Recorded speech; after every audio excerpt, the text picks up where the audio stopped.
What is up, everybody? What is going on? I think you're just crazy. You're a little crazy, man. You're crazy. All right. Well, what's up, everybody? We are live from the Alpha Esports and Technology Center. Sorry about that. For those who wanted to watch the Fortnite stream, we were unable to get it going. We were having some technical difficulties.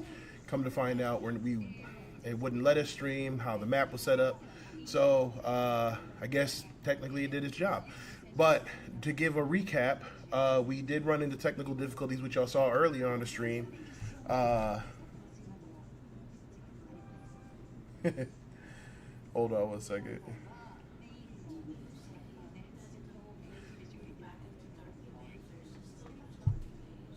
I don't know. Why? You want to go check?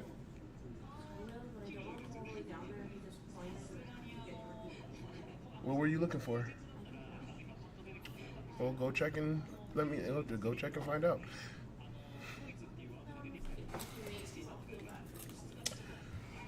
Anyway, so we were having some technical difficulties. No, I'm good right now.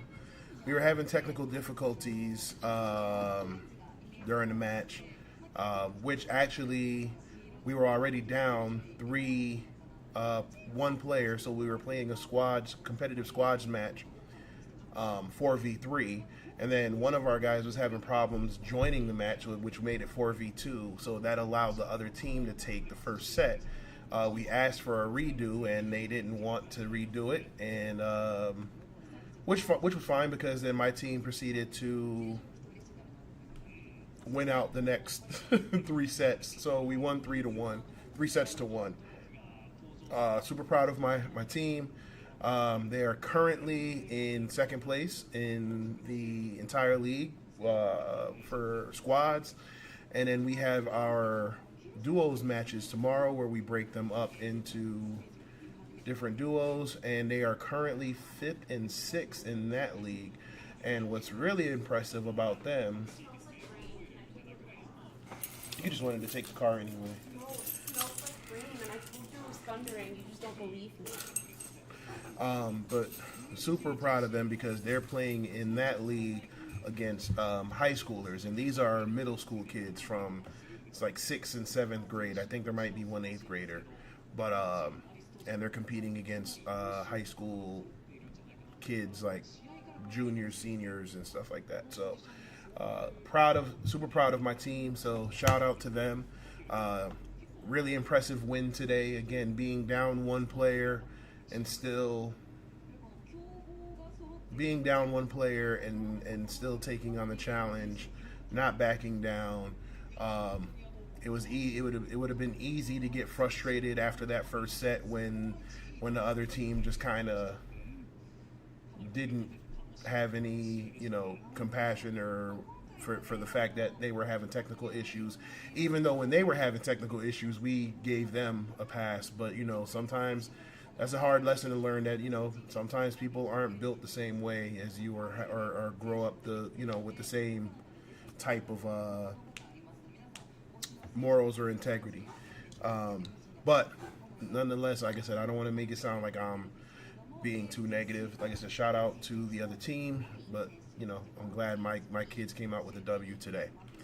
So a couple things, because I know I've already seen a few messages about where I've been and what's going on. I have been extremely busy. I know we're doing the Monday streams with Rainbow Six, and hold on one second. We were doing the Monday stream with Rainbow Six, and then doing the Fortnite Fridays, and then having the other events streamed and broadcast on the weekends. But like I said, it's been crazy. For those who don't know, I did start a new role. I did take on a new gig on top of everything else that I'm doing. But I am now the host of the E-Security Planet channel. So I'm trying to see if I can find the actual, because it's not out on social media. Well, it's not out on YouTube yet, but it's definitely out on.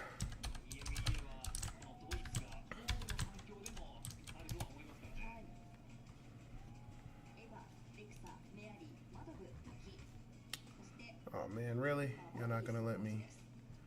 I don't want to sign in. Okay, hold on.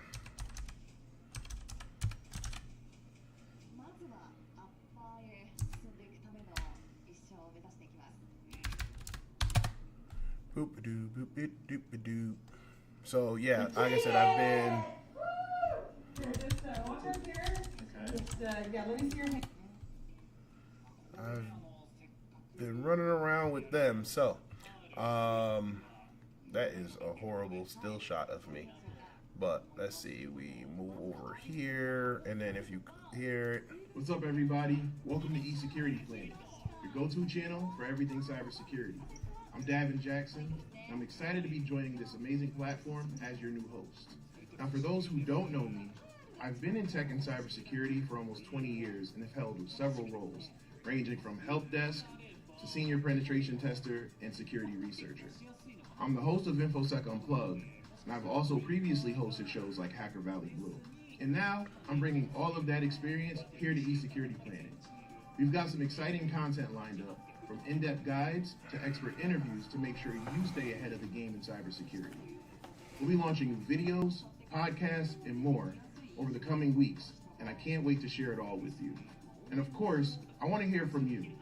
So let me know what topics you'd like to see covered on this channel. And until then, stay informed, stay secure, and stay safe. What's up, everybody? Welcome All to right. Security Planet. So we did that, and then like I said, and then we also did this Cybersecurity this Awareness video Month here. is all about creating a strong online defense. Today, we're focusing on the heart of your online security, your passwords.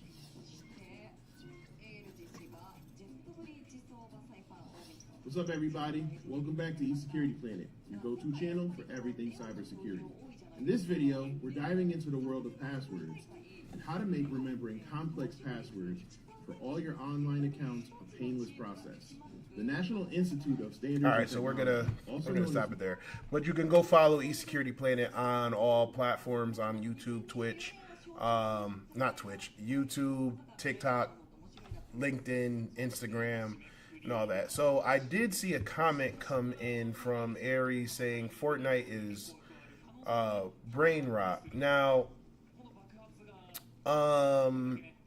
there are different games out there, and we do focus on different games, but you know, the same could be said about Call of Duty, the same could be said about Madden, the same could be said about 2K, the same could be said about fighting games, right? It's all about how you approach it and how you deal with it, right? Yeah, Fortnite has its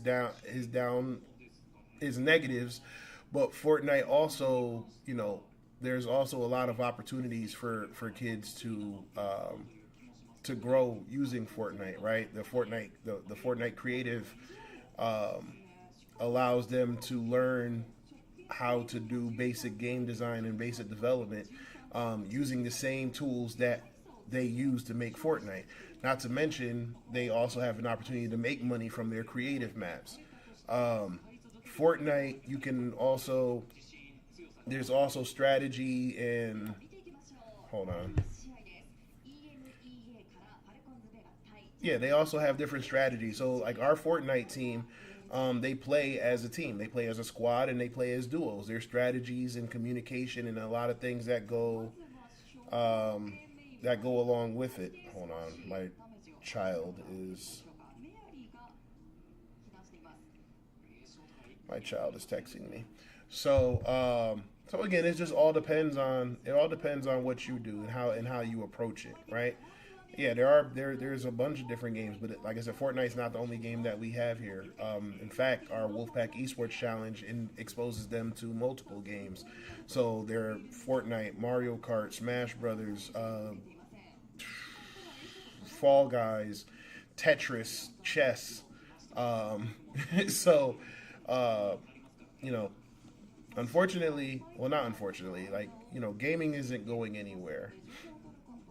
So what we can do is teach them how to do it in the right way, teach them how to do it in a healthy way, teach them how to do it in moderation, teach them how not to be, you know, toxic or anything like that. So, but thanks for your comment. Appreciate it. Hope you subscribe to the channel.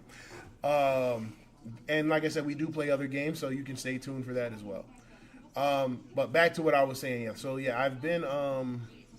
Oh yeah, Counter-Strike. We do. Yeah, we have Counter-Strike. We have Valorant. We have Siege. We have a lot of different tactical games. But I would rather them probably do Fortnite until they get a little bit older to understand the mechanics in a Counter-Strike or a Valorant or a Rainbow Six. Definitely a Rainbow Six Siege. But yes, we do. Yeah, we do have Counter-Strike.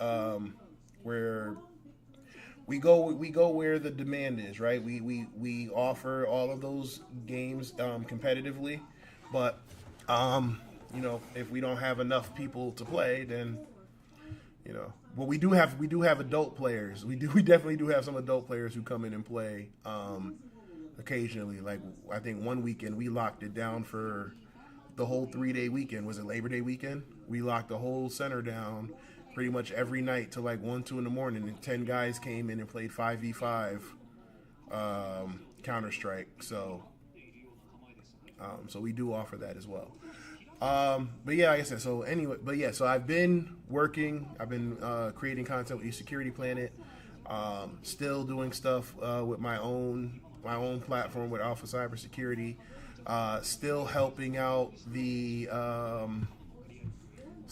helping out with the Cyber Esports program, the initiative that started there. And now I've also been coaching here. So I've been extremely busy. So my apologies for kind of being, you know, off the grid for a little while. But I want to just kind of hop on here. You know, we got some time Friday night. We usually do tonight would have been our monthly Friday night fights, where we have some folks come in and we spin a wheel and see what fighting game we're going to do the nighttime tournament for. But no one signed up for it, so we won't be doing that tonight.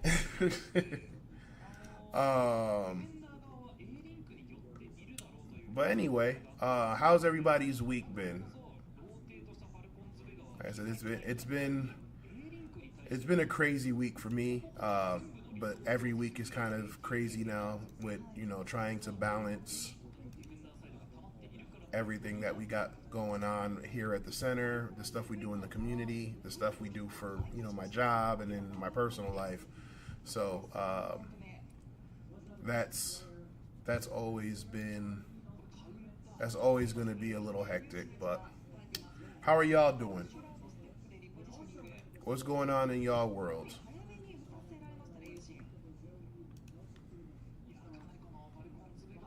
I'm looking to see if that's. I thought I saw that somebody was online, but I don't see them anymore. We are also shout out to Restream. We are streaming on multiple platforms tonight. I think we are on 6 or 7 platforms. We are on LinkedIn. So we're streaming on LinkedIn, we're streaming on YouTube from 2 channels on YouTube, we're streaming from Twitch. Hey, Ty, man, sorry for your loss, man. Sorry for your loss. That's never easy. Yeah, I think we're streaming from, I'm trying to see where we're streaming from everywhere tonight, because like I said, we're just doing a chill stream. I didn't want to commit to playing anything just yet, but like I said, hold on.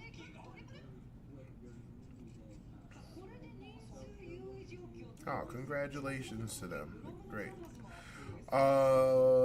So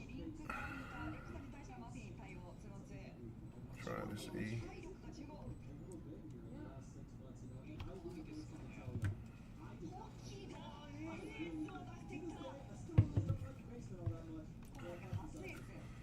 Yeah. So yeah, we're just trying to figure things out. Let's see. Oh wait, we got some. Let's see if we do video a little. games, right? So we get to spread so much joy, not just competing here within the arena. You guys, Let's see if we just co-stream this for a little bit. Twitter, Instagram, and now even TikTok. Be sure to go follow us over on TikTok. All right, so It's what always we're fun watching to do here at UEL. is But tell us the a little bit about today's matchup UEL, right here. You clicked so prior to the things Ultimate starting Endgamers today. League. Really impressed with them. Their record currently sitting at 4-3. Sort They of, will be. a little bit of a Nope, I competitor am to the on Reavers, the if you wrong will, in our thing. Northern Conference. But don't Ghosts are really interesting because Ghosts have Come on. a lot of journeymen and one who was there journey women as well. All my scenes are all jacked up from the other day. But anyway, like I said, we're But I think as they start to work together, checking out we'll what's see a lot going more. on The with the Eternal Ultimate Blue Chief Endgamers has been League. having, I think, one amazing season, especially really stepped up, Cool, really a cool showing pro esports league where they do it's a multi-game league. So I think that they have a well-rounded this week team they got because Ghost they versus should be able Click. to touch all the Ghost categories is and be able to find from Ghost Gaming. That's what they're actually gonna based bring here on to the table. in Now, these here next in Atlanta, 5 I seconds should or so, say. We're going to be jumping over to RPS to find out who takes control of our game. Yep, and RPS is super important. Trying for to see everyone what's watching, going especially on. specifically I'm at trying the to figure start out of what the game I So want to play. Ari, I was gonna do some Fortnite, but then Ari said it's a brain rot. It gets priority choice over potentially a game mode. Wow. And Paku takes it. You love to see it. Him was locked in there. He was trying to show up, but hopefully he can show up today in some of these games. The Lions have shifted again. Jekyll back in that tier. Anyway, Impressive to see move this Jekyll over in here. the tier 1. He's clearly been practicing in a lot of his games, and even the games that he doesn't necessarily excel in, he sort of complements the rest of his team. I mentioned that during our interviews getting today started. Now, we do have NBA 2K. It's going to be interesting to see if they take this. I see this as something that they're going to take. Yeah, the Ghosts are gonna play this. I have to feel like a combination of Pop, and Big Bad MJ. Your name is big. Listen, all you got to say is Pop. All you got to say. Hold I on. forgot you got in there. I was watching. There was a moment for Pop in NBA 2K, I believe last week, where he pulled up one of the most clutch buzzer shots that we've ever seen. He was talking on the TV. He was just like, I heard him say 10, and I just went in my head 10. 8. And he knew exactly the moment to drive and take that. But him along with Big Ben, this is another incredible sports player here in the league. Most people look at him like, oh well, he's been those Trying to remember. football, based on the American football. But don't sleep on him too. He has some sauce as well. Going up against the other side, I'm actually happy to see Global back in the lineup as well. Global is a strong sports player. A lot of people know him for fighting him as well as So Global. you do predict Global's going to go in? Global and him going up against Big Bad MJ would be my expected matchup with us going into this game. I think those are the two teams' best lineup. Yeah. And we're going to Forgot how to hold. how flexible. Right. Because this click lineup is flexible. Anybody can kind of play. Okay, so see the hold. I'm going to be honest. Yeah. Good to know. If I had to guess, I would assume that their weak point may be shooters, but I mean, for those of you watching, I caught wind of somebody practicing prior to today's start. And I'm going to lay down the gauntlet right here. If Halo Infinite is chosen throughout today, it's either going to be forfeited by the Ghost, or you're going to see a performance out of Sky, who's the tier 5 player on Click that you've never seen at the UEL. Just watching his Halo Infinite practice gameplay in the Arena 4 prior to the Alright, get it together. he knows his way around Halo. Shooting like the Master Chief himself. So that's just one game within our shooter categories. So I know that clearly he excels at shooters. I don't know if necessarily the rest of the team does. What would you say? What's everybody's plans for the weekend? Like they have that person. Like we have, like I said, we have our Fortnite duos match tomorrow. So right now, we have both of our teams are actually top 10. Well, we had 3 teams, but a couple of our gamers decided to part with the team.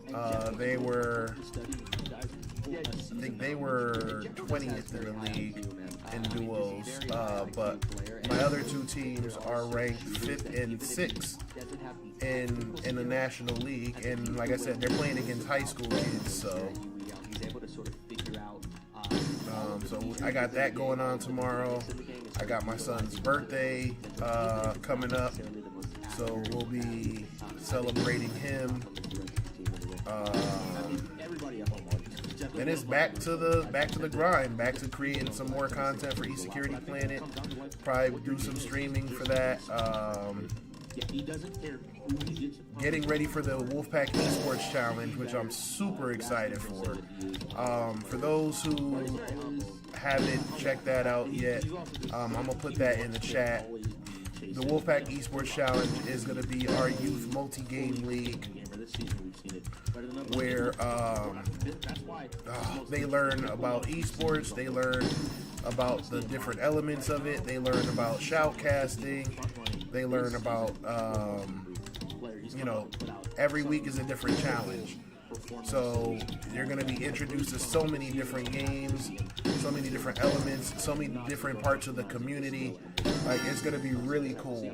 That was horrible, but I'm going to probably run that one back. But before I do that, let me go ahead and put that information here in the chat. Yesterday you were calling things too perfectly that I now just... Where are we at? I think unlike yesterday.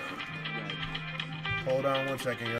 Oh, people, channel points, people really believe. I need you to understand. Wow. These two players are two players that I know people have a lot of faith in. Yep. So it's going to be interesting to see if as well as him are going to be able to get it down. We'll see who these players are. So Edwards immediately is making me believe that the dark colored jersey is pop.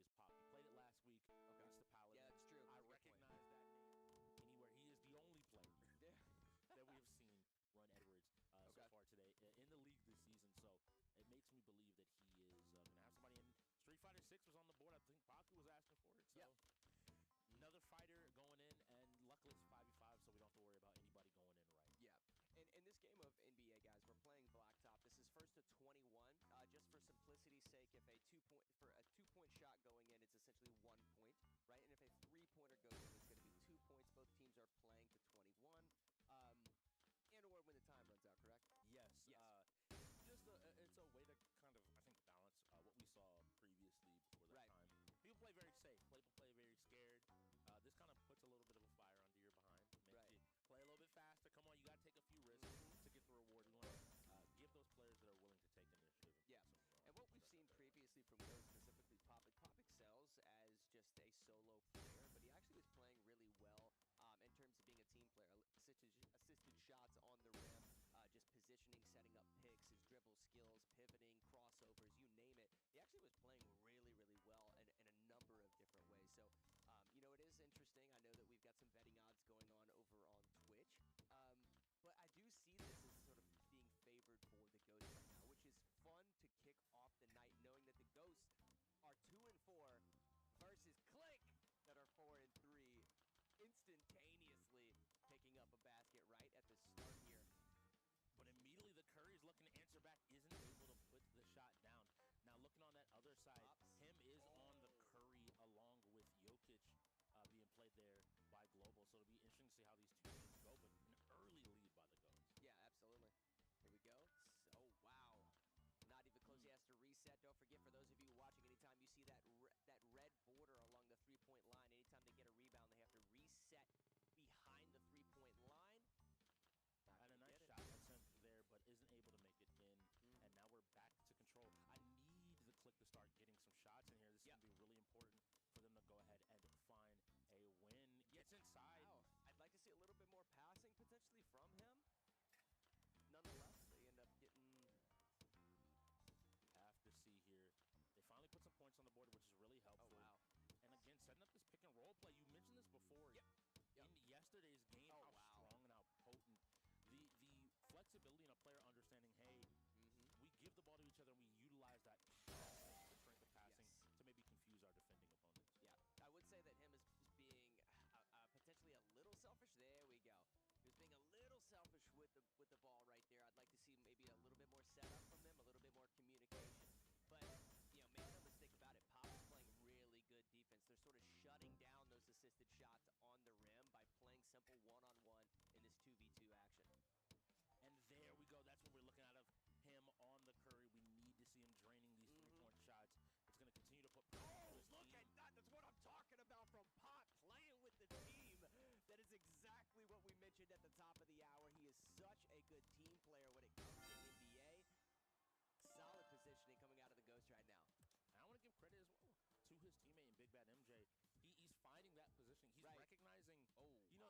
sometimes it's really, we don't get the chance to always see two players that know how to play the game. He's finding that open space every single play, and both these players are complementing each other. You notice even right there now. Yeah. I think Global getting a little bit jumpy. It's been a little bit since he's on the UEL stage. Yeah. Wanted to get that steal to try to get his team and keep his team in the game.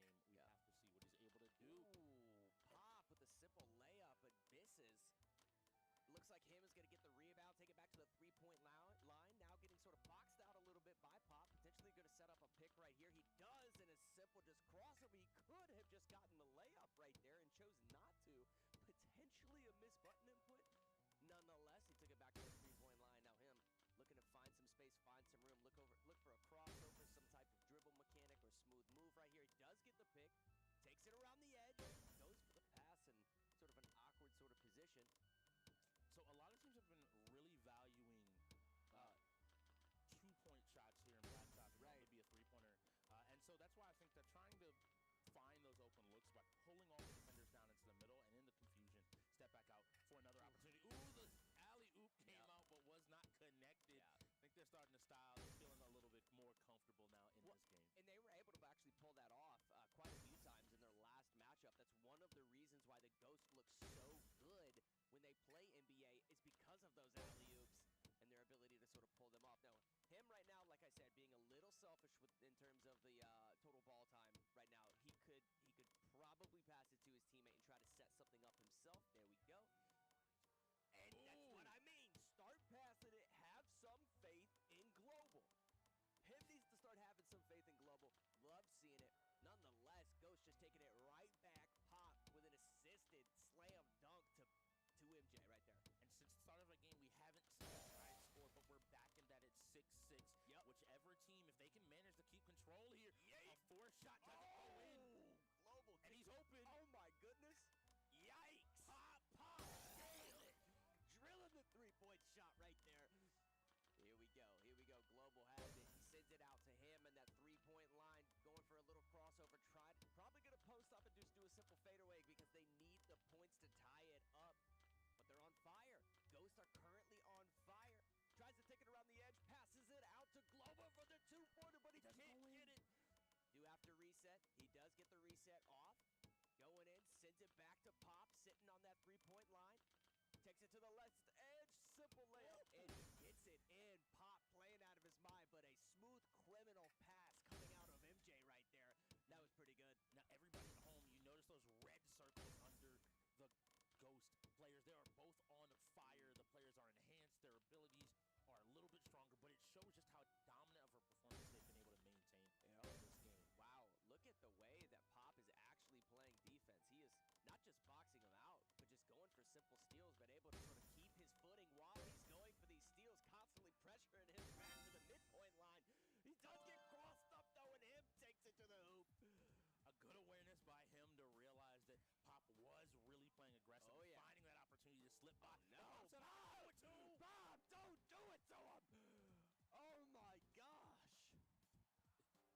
They want to win this. Sorry, y'all. Had a conversation with the missus. And now Pop's got a reset. So I'm trying to get my muscle memory back on this Tetris. Stop the play. Force on a reset. So then I can start working on the T-spins and all of that. You gotta stay in this game. You gotta get to stop going down by 2. Basket. Yeah. Oh my gosh. Oh, that was yucky. I didn't even do that. That was pretty. That was sick to say the least. Right now, and into space now. And they're trying to find these shots. I like the idea. They're trying to find an open shot, but the fact that it's a quick shot. okay, he gets it. You know, he shouts a little. So like I said, we're here just hanging out again. Ty, I see you said you are working on Hack the Box and Try Hack Me. You know what? There's actually a new platform that just came out. John Hammond put it out.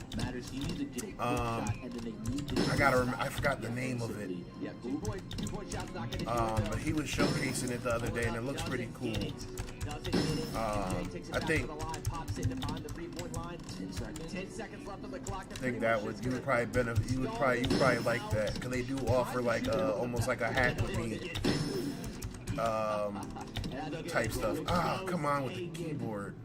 Sort of knew that was going to happen as the match starts, but I will say it could actually play their hearts out right here. It's why I'm really happy to see Global back in that lineup. Global is one of those players that I have a lot of respect for, and I think he's constantly flown under the radar with just how. But yeah, like I said, I'll find that information and I'll let you know. Global together means that the sports games are going to be contested today.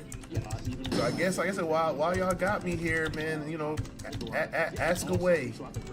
Y'all know I'm a sucker for the Q&A.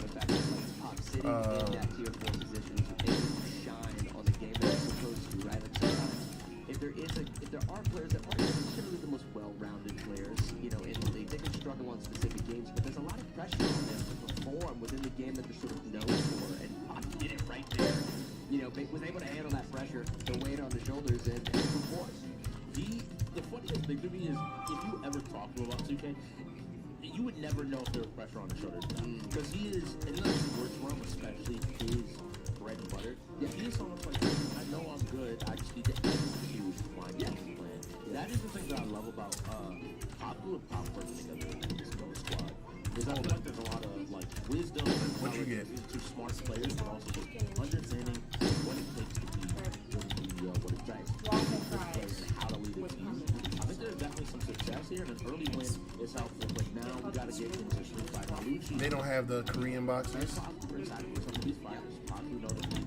Ruby Maze wasn't even there. But Or across at least they're not he's open gonna right have to now. deal Only with thing I Jekyll, saw him, was and Global. Yeah, Jacko's been practicing a Okay, lot of chicken fighting and games. He actually told me last week that he wasn't much of a fighting game player. And then they said that's what see. was open. Let me see what it looks Afterwards, like. obviously found sort of All right, a passion for it, and 255. been practicing pretty often, so that's exciting. It's always fun. It's always fun. I like even just now. I was like, okay, cool. Like, oh yeah, we were talking about something fighting this and I was like, oh yeah, so training mode, boom, boom, boom. You can set this up. So this can help the Jackson, blah blah blah. And he's looking like, okay, cool, like, appreciate it. Yeah, and he's always trying to learn and get better. But again, he is Not paying attention. some killers here. You played I'll Tetris. be the very first person. Yes. In my first game, he's not underestimated. I think Lucci a little bit. And Really? I was gonna play Fortnite, and then someone said Fortnite's a brain rot, and I was like, no. Even though it's a lot of the players pop on this team, I've actually seen a whole lot of big bad Reaction was games. questionable. But if you underestimate them, Well, it's not. It just wasn't what I anticipated. I'm really interested to see Sky actually perform. His level of precision. Oh, we just got Halo Infinite on the wheel.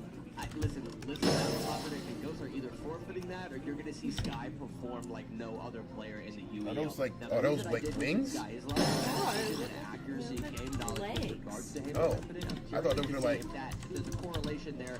Like to sort of nuggies or carry something. that over here to Street Fighter. We'll see when he starts to. All right, just play here. just on the left say side like of your screen, say like one or two.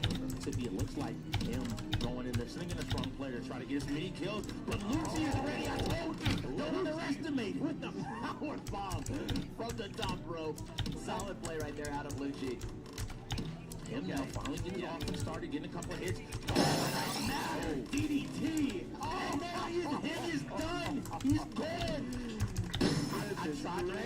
People have not been paying attention. If you have not been watching Lucy Sama this season, you might not know. He has come out this season and looked to put his name in that most improved, to put his name up there as one of You know what? the I do have one question. Well, do I have any cybersecurity folks watching right now? Going into round 2, this is going to be a good killer, correct? Yes. And I'm actually gonna save that question for another day. I don't feel like starting trouble on a Friday. The game starts.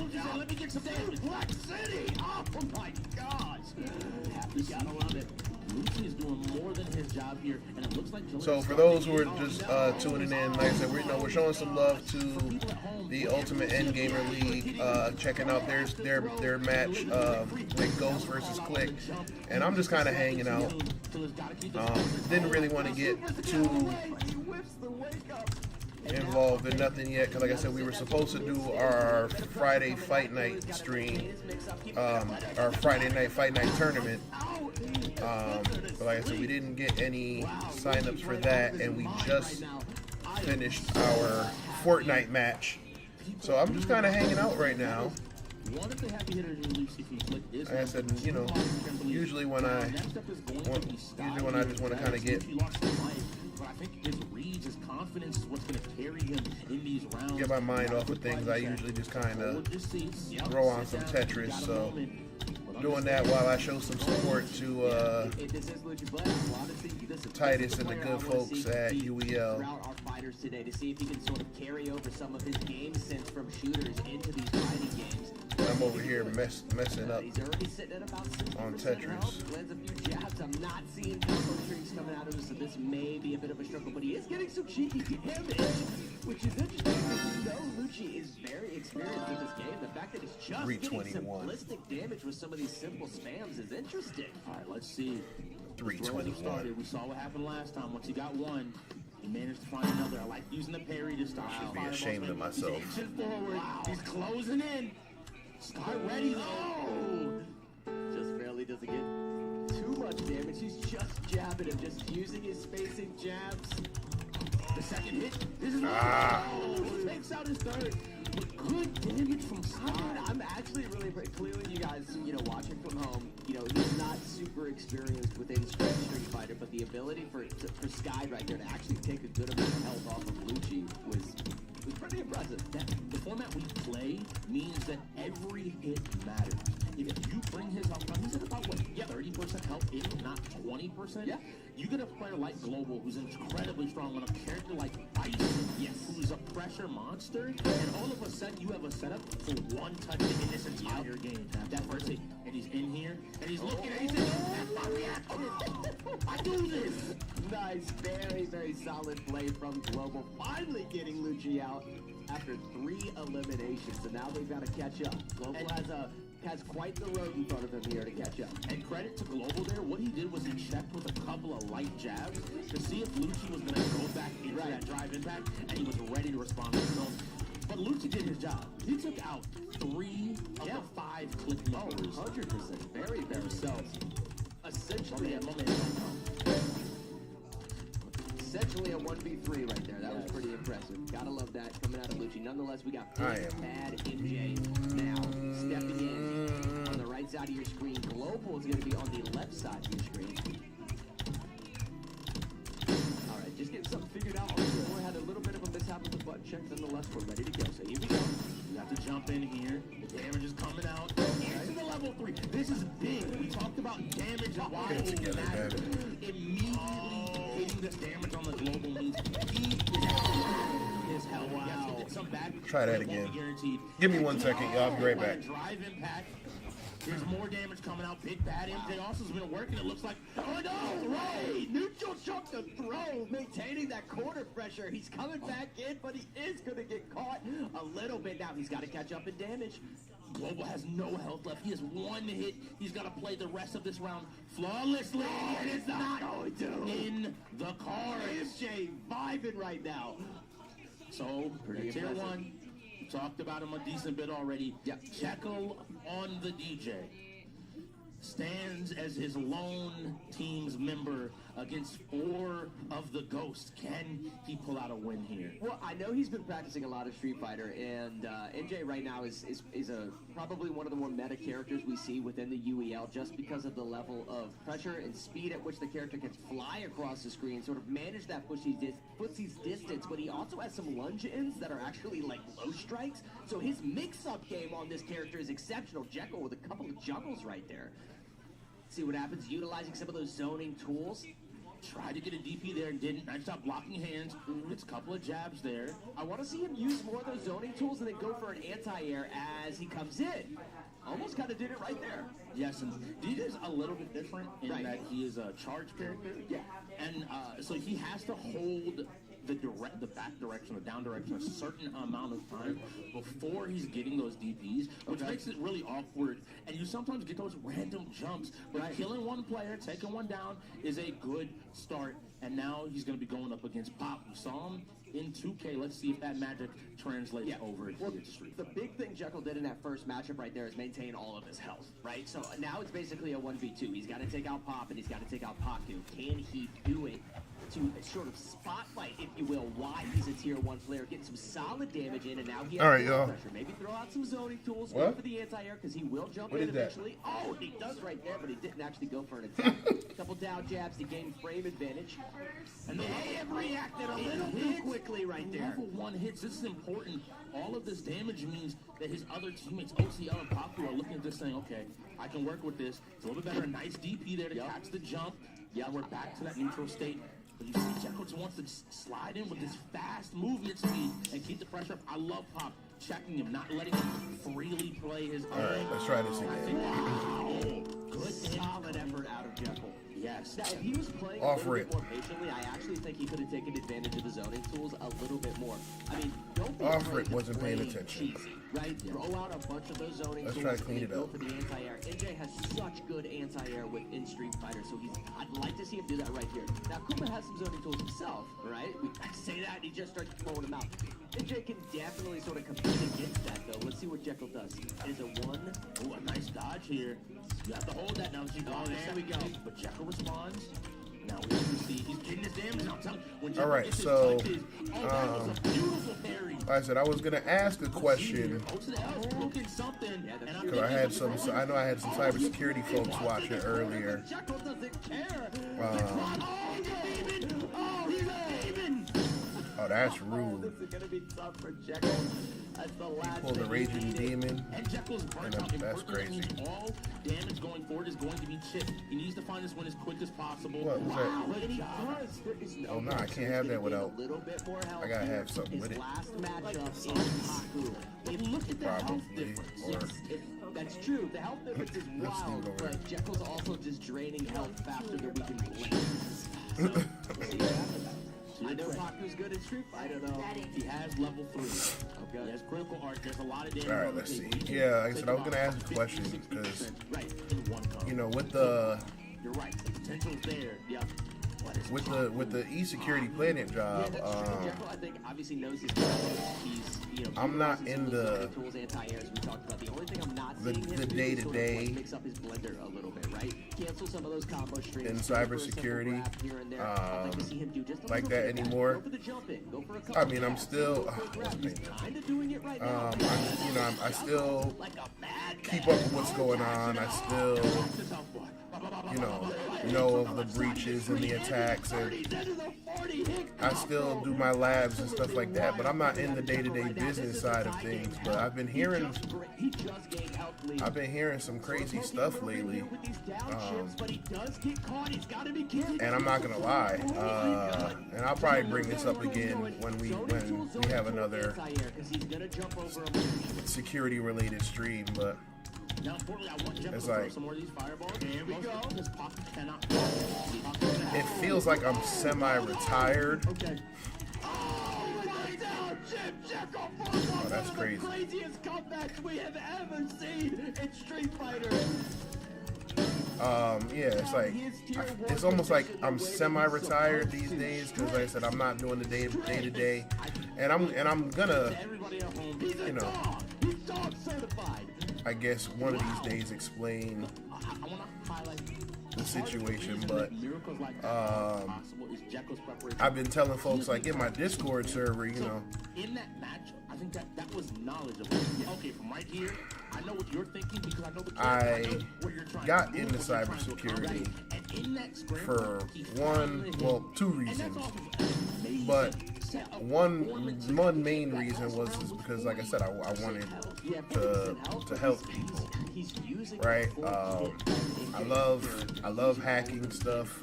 I love, you know, the rush or the challenge that comes with it. Being a pen tester, you know, it definitely keeps you on your toes. There's no real, I wouldn't say dull moment, but there's no real, you know, you'll have some stuff where it's like, okay, yeah, this is the same as whatever, but it is constantly changing, right? Because tech is constantly changing. So, you know, it forces you to constantly evolve as well, which was something that I desperately needed after being in like desktop support, sysadmin work, my time in help desk. Like, it got boring. So I wasn't really bored a lot of the time in cybersecurity. Now, when you start working for some of those puppy mills, that's where things get a little frustrating. But leading this team, and I think that's still going to be part of his strength. But like I said, the last year and a half, it's just been a lot of nonsense and stuff going on, and it made me just kind of take a step back. And you know, I tell people all the time, I'll never get sick of hacking. I'll never stop being a hacker. I'm just sick of, I'm just sick of the business, the politics, the BS that comes with working in the field. And you know, I just kind of took a step back. You know, I pick up a pen test gig every here and there. It's like, you know, doing like a consulting thing. But I don't know if I'll ever, you know, there are days where I think about, man, I miss the grind, and I definitely miss, you know, I definitely miss the pay. But I don't miss the stress. I don't miss the, you know, the late nights, the red tape, the politics, the, you know, the just pass them because they accept the risk. And you know, it was like I said, I came in to truly help people, and then it was like, after a while, it became less about helping, you know, people secure their stuff, and more about how to surf thing PCs, the official PC sponsor of the UEL.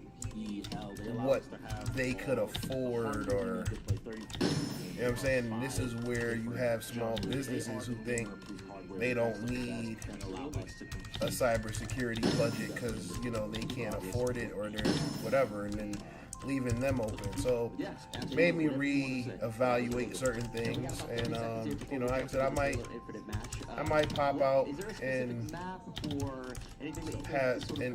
do some things, but right now, like I said, I'm chilling. And then again, like I said, every time I do have moments of where it's like I get that itch,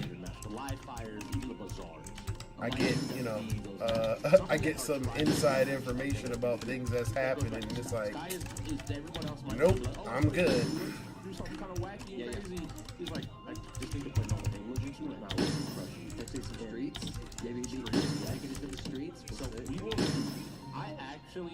But I'm not gonna lie, boy, that I do kind of miss that bag. You gotta get ready to play any of our game modes. Another time, I'm trying to make sure everything is ready and up to date. So using two of them, it's an interesting situation. Goes into it, I don't have any favorite game. Like, I do miss that. Play King of the Hill, and you can play Slayer. That's a possible game mode. So you have to figure out in this situation. But I do enjoy the peace of mind. I mean, I traded the stress of like the job to now having the stress of being a business owner. Like, another business owner, because we had Alpha Cybersecurity, but then we opened up Alpha Esports Technology, and that came with its challenges and learning curves. type like King of the Hill, he would just basically have over the person that's actually playing the objective. So I would have to imagine that Killer would be playing the hill. So I did kind of trade a little bit, but where he probably did some hill times. I think I said a lot of people have been asking me, like even with now that I do the e-security planet job, they're like, man, you're not gonna do like pen testing full time anymore? I'm like, nah. Like I said, I pick up my consulting gigs, which by the way, if you can, like, shout out to all the people who was telling me for years to just be a consultant and do your own taxes and try to find your own health benefits. You know, years ago, my apologies for not listening. I definitely should have listened to y'all. People like JB, John Breath, and a few other people who were like, man, you should go into it for yourself. And my whole thing was like, no, job security, no benefits. And in the last like 2 years, I feel like everything that made me have that false sense of security in a full-time job, I feel like it was kind of blown up in my face. And I think that was necessarily because I feel like that was like God saying, look, okay, is this what it's going to take for you to step out and, you know, step out on your own and step out on faith? Then if that's what it is, then here, let me do that. Let me show you. And then it forces you, you know, when you actually care about, you know, what you want to do and care about the people you want to take care of, you know, it makes you have to step into that uncomfortable world to try to make things happen. And like I said, I'm not by any means saying I am successful, because Lord knows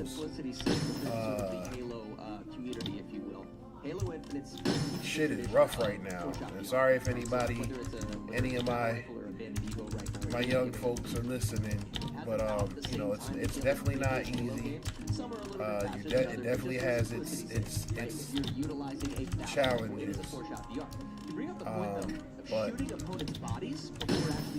it's definitely lonely. You definitely see, you know, people who, you know, you thought would be there to support you, not support you or whatever. But it showed me that it can be done. Damn it. I just messed up again. Fix it. So it definitely showed me that it can be done. I may not be doing it all the right way at the moment, but at least I know in certain situations I've seen on different occasions where it's possible. And that's enough for me to keep going, because it lets me know that it's not just someone that isn't going to take fights when Sky isn't around, but is fully willing to take fights on their own, pick up these frags and allow Sky to play even more aggressive. I'm somewhat moving in the right direction. Solid shots on target coming out of Sky, using quite a unique, so, like I said, the security researcher stuff, the consultant work, like, I like the fact that now I can do that or try to find it when I want to, and I'm not, you know, at the mercy of some jerk employer who really don't care about you. Like, that last full-time pen testing gig I had, like, messed me up, y'all. And I'll probably talk about it one day. Probably when InfoSec Unplugged comes back. At all points. His teammate asking, are we contesting for ammo? And he's already here. Yeah, he's already here.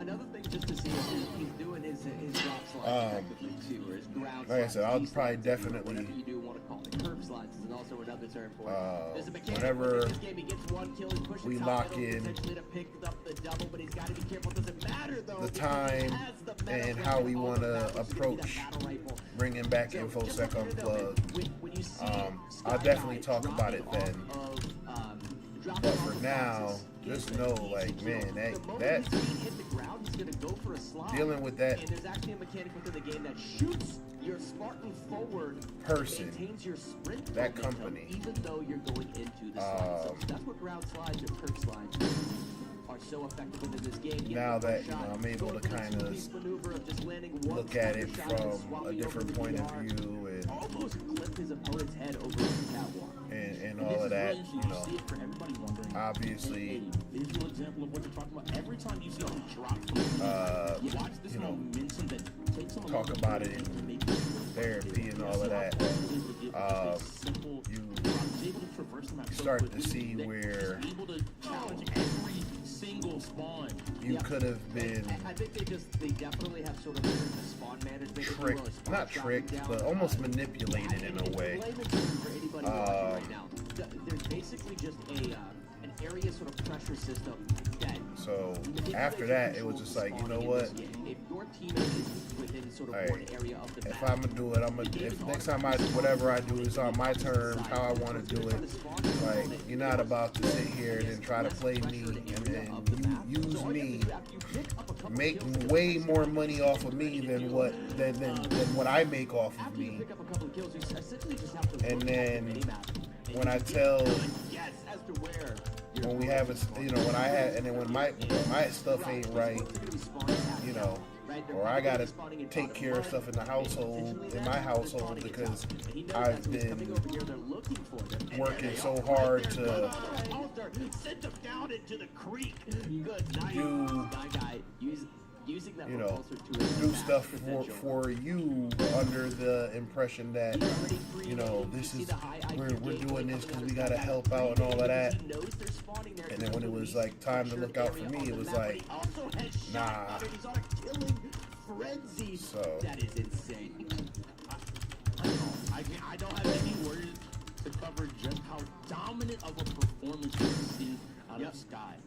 It doesn't even matter, and he's going for what I like to call booty bumps. Oh! Okay, Get some pressure what? already creating down here below the tower. Pay attention to the way he's actually playing right now. He's changing his elevation, which is also sort of a meta strat for 1v1. Goes in with the G slide and almost gets it, but his teammate steals the kill. So something to know while you're watching Sky Guy. Oh my goodness! If he did hit that, I would have retired from Halo. Oh my gosh! Playing out of his mind. You are watching a masterclass of Halo Infinite right now.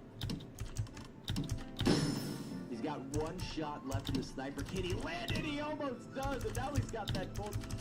Oh, yes, he knows the shields are broken. He's looking for Wow, the Mangler coming in clutch right there. A weapon that a lot of people just there's a lot of arguments over the Mangler. Oh, Should it man. be a one-shot? Should it be a two-shot? Sorry, Should the y'all. accuracy be reduced and the damage be reduced? Nonetheless, using it to its full potential. yeah, like I said, we'll definitely get right now, saying just get it out of in Sky. depth with it, but like I said, that's why I was like, I'll always be 5 seconds left. This game went 1-2. I'll always be a hacker at heart. I'll always, like, I got my stuff at home. I still do my stuff with APIs. Nonetheless, 23-1. I got some really cool stuff coming out involving, you know, flippers and Raspberry Pis, stuff like that. On top of the content that I'm doing for Of his team kills 50% eSecurity Planet. Every shot landed on somebody. Yeah, that was very, very impressive. That was So, very impressive. And like a really easy and way I'm thinking to I'm understand liking how the experienced trajectory and talented somebody is at Halo Infinite. All you have to do of is where look that's at the way that going. he's strafing with the And power obviously rifle. we So, continue to not build just is out he strafing from left to right, Alpha he's changing Esports his elevation in a Technology. maneuver that I call booty bumping just because it's funny to say. But he's basically crouching. He's basically just straight crouching or crouch strafing. So as he's moving left to right, he's constantly crouching, and his reticle is going up and down. The reason that's important is because while you're crouching and your reticle is coming down, your reticle is pulling to the center body mass of your opponent, which is the easiest target to hit. After the shields have been cracked, as you uncrouch, your reticle then comes up for the headshot to finish the kill. That's just one layer of his talent. The other thing he was doing, he was positioning himself next to boxes or places of elevation, so that not only is he crouching strafing left and right, he's also then jumping up onto the box and walking off of it, constantly changing where his hitbox is, making it that much more difficult for his opponent to land their shots on him. You notice all of that throughout the entirety of the game. Know. Sometimes I just, damn keyboard. He was utilizing the entire weapons kit and toolbox of Halo Infinite with Mangler and so many other weapons. He picked up that was insane. You know, sometimes you see somebody like, okay, I'm a really good sniper. He's like, okay, the sniper, I'll make sure. He was just, oh, this weapon's here. All right, I guess I'll use it to pick up 3, 4 more kills. And then, okay, we'll toss this away. We didn't even see him really relying on that pistol we always see. He just immediately was like, well, give me a sniper. Like you mentioned, his grenade placement. Yeah. His ability, his movement to just constantly take these fights. I know we both kind of expected it after what we saw, but still, the impressive. It was and listen, this is one of the things that's also sweaty. I believe when he actually changed his controls, he might have swapped his toggle crouch off, and the reason that's important is we're talking about crouch strafing, right, from left to right while you're also crouching up and down. If you take toggle crouch off, one input pressing down your crouch button will have your Spartan sink down to the ground and go for a crouch. When you let go of that thumbstick, your Spartan pops back up. So it reduces the number of inputs that you actually have to put into your controller, which basically streamlines your mental process of allowing you to focus more on your target. You see that amongst the sweatiest players within Halo Infinite, and I believe that was some of the settings that he altered. That was just a precursor or foreshadowing to the events that were going to unfold. He's in the middle of the garage, by the way. He did this. It's not like he went off to a little corner and let me be safe. He's like, I'm gonna stand in one of the spawn locations at the center of the map and say, if you can kill me in time, fine. He went in. Okay, cool. I heard a grenade go off.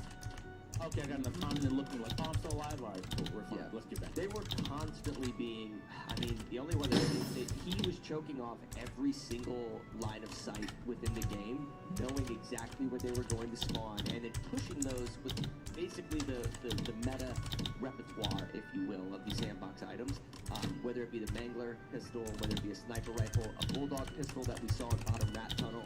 Ouch! He used every weapon on the map. The repulsor, 360s, swooping them off of tower into the creek below. We asked for Really, Devin? and that is true. The other games we played have been fairly close. Is he a one-trick pony, though? We're gonna have to see. He's going into Maelstrom. This is a game where we take to the high seas. You pilot a ship in a battle royale format. These ships have different abilities, different stats. Some are tankier, beefier. Some are quick and more maneuverable. But the thing that locks it all down is that you still need to fire your cannons and you still need to aim it. Some of that shooting skill turns loads over to the strategy game in Maelstrom. He might be able to look to another player on his team. Jet was put out a lot of good performances in this game. I know Killer is also a strategy mind. To help him maybe put together. And then just tell him, hey, take your shots, land your shots. We'll be there to support you. Now we're looking at O to the L, and it looks like he is on. It looks like we're on Paku screen. Paku is playing one of the dwarf ships, it looks like, as well. So it'll be interesting to see what we're able to do. And Lumina Rush being our next game means we're going to dip our toes into that race right after we're gone. So we've had sports and super. Yep. Shooting and Halo. Yes. We've had now strategy game here in Lumina Rush. Yeah. Shooting. Great variety, man. Racing game in Lumina. Yeah, we've had all categories. All categories have already been presented today, which is beautiful to see early in the game. And the game is so relatively I don't know. This is why I find Tetris to all of be these games except for Halo. always one of my favorites because You can make that argument. like, You it just makes you think. change how that game plays. Right now, I know you can start getting into the competitive, the T flips, and He's playing one of the all of that. I'm just playing right now, right? But they don't necessarily have it's the like highest just top speeds. you always try to do something, and it's like you And get they also have the ability to first. You know, you think you have a plan, and then something happens, and it forces you Jekyll to plays this game because he has custom figure it out on the fly. I believe he's throwing out birthday balloons. Yes. So he definitely plays this game. It's a really fun game. Definitely give it a download, guys. There's battle passes. There's cool little things that you can customize your ship with. Nonetheless, I would say, is there 4 different Tetris classes will you can always pick from? be like my Scale, go-to, and I just need to kind of you have humans, you have orcs, and then you have the ghosts. Yes, and we see one of the ghost ships here on the side. clear my brain, but also Human ships. try to like keep myself Jekyll on that board. sharp. A good balance, utilizing the maybe different strengths for different ranges. Right. Now we have to see. So early on, they're going to be killing these little ships. These are NPCs. And then the crazy Those part different is, parts. So, for you example, know, Killer just picked I'm a little up bit a older, move but faster. This smaller ship, that's always going to be then as a beneficial parent, to allow him to maybe outmaneuver you know, you some of put the your tanks kids on, and then Right. without doubt.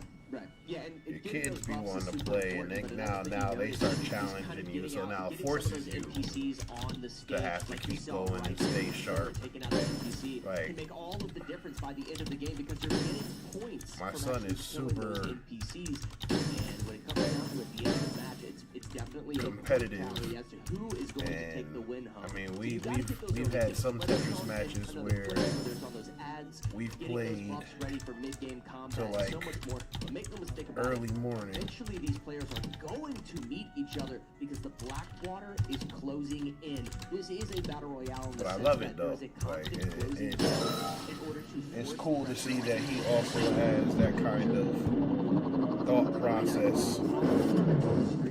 Just another thing to note, those gray squares on the side of Paku's ship, that's going to act like his armor. So if those gray squares get depleted, he's going to try to pivot his ship in the opposite direction so that he's And not then vulnerable. my to other that child over specific here, side. she And also you see that a little bit on the right side here, clearly because that is, geared towards his opponent. partakes in these And I love things, they're taking a fight here against some of these but she's ready to.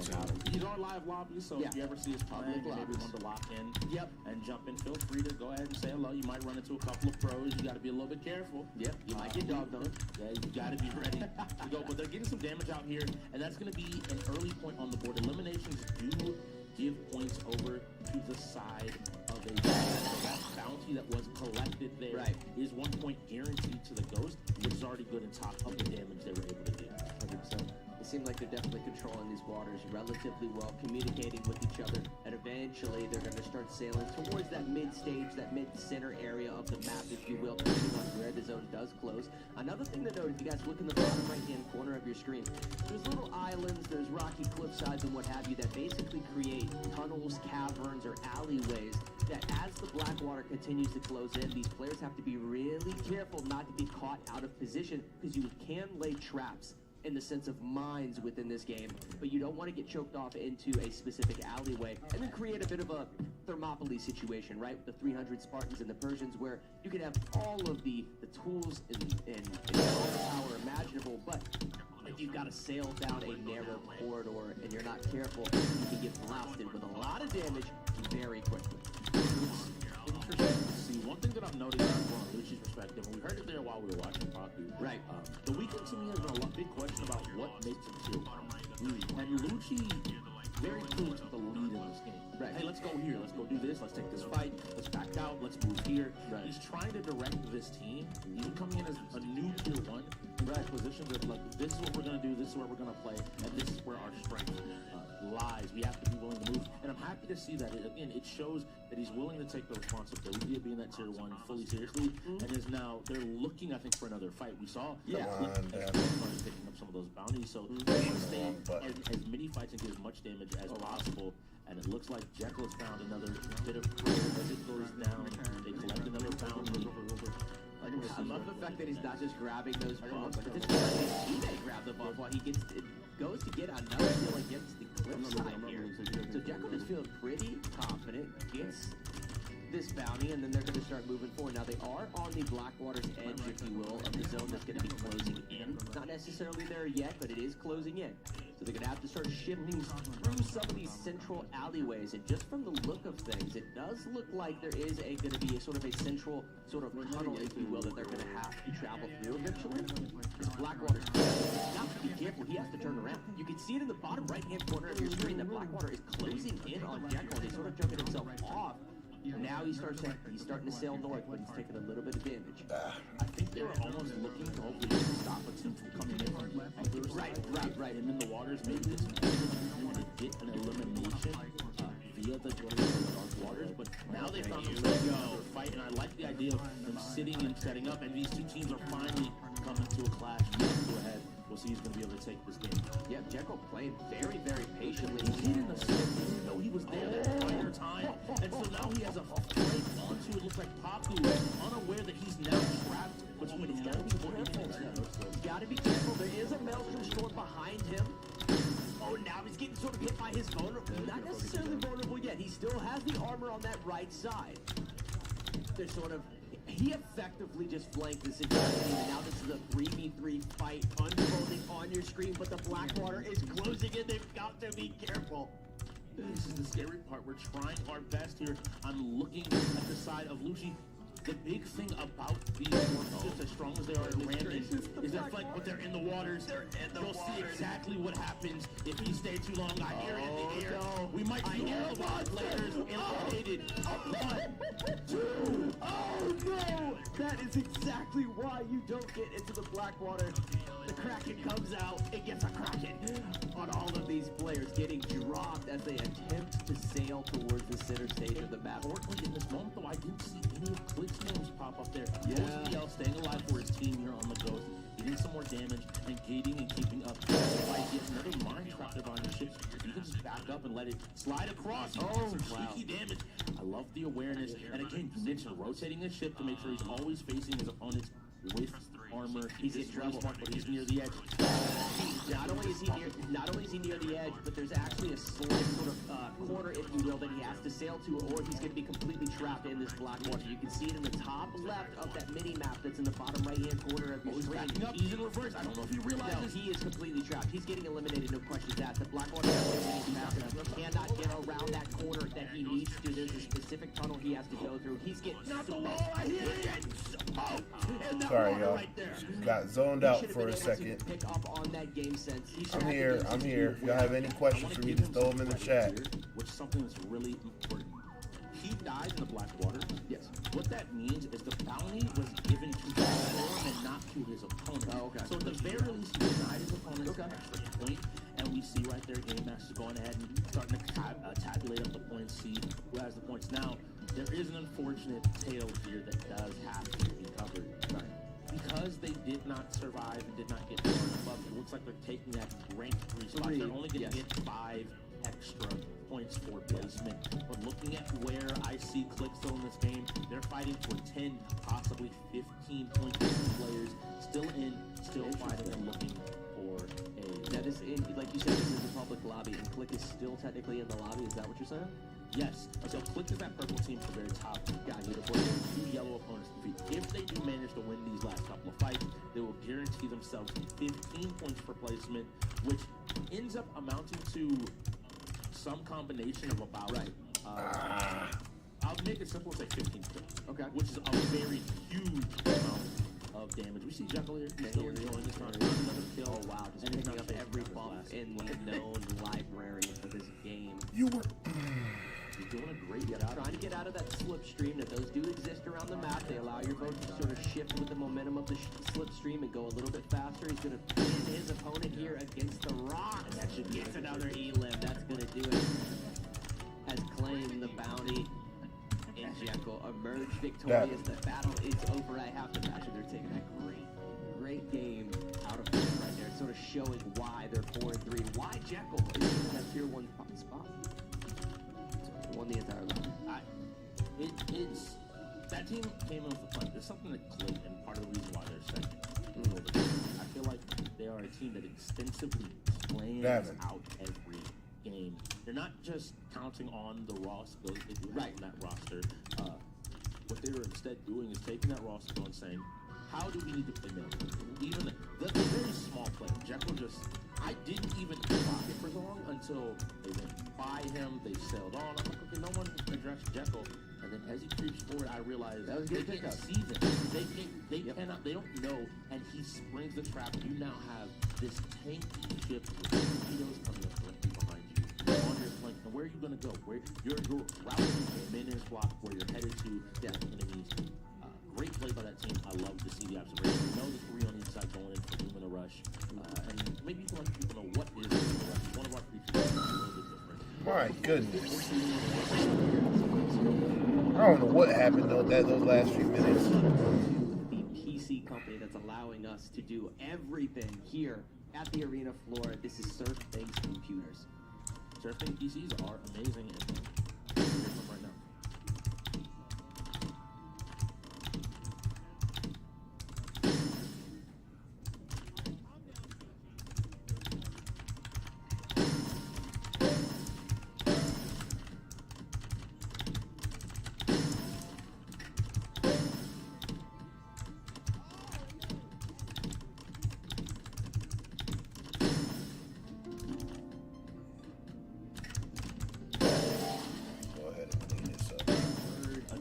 Surfing PCs, head on over to surfing.com and grab yourself one today and start competing in any and every genre under the sun.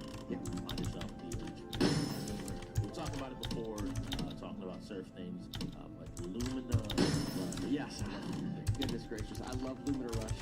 The developer actually works one-on-one with us. The mode that you're getting ready to see in this sort of speed running platform is the best way to sort of describe this game. Think of if you're playing the original Super Mario Brothers and you've got to get to the end of the level and you've got to utilize every mechanic in the game. There's firewalls, there's speed traps and slingshots and so many things. There's a double jump mechanic, all sorts of things. It's going to be basically a labyrinth that you have to sort of get through in a timely manner. Each of your teammates has to finish or you get a time penalty as a result of that if you don't finish.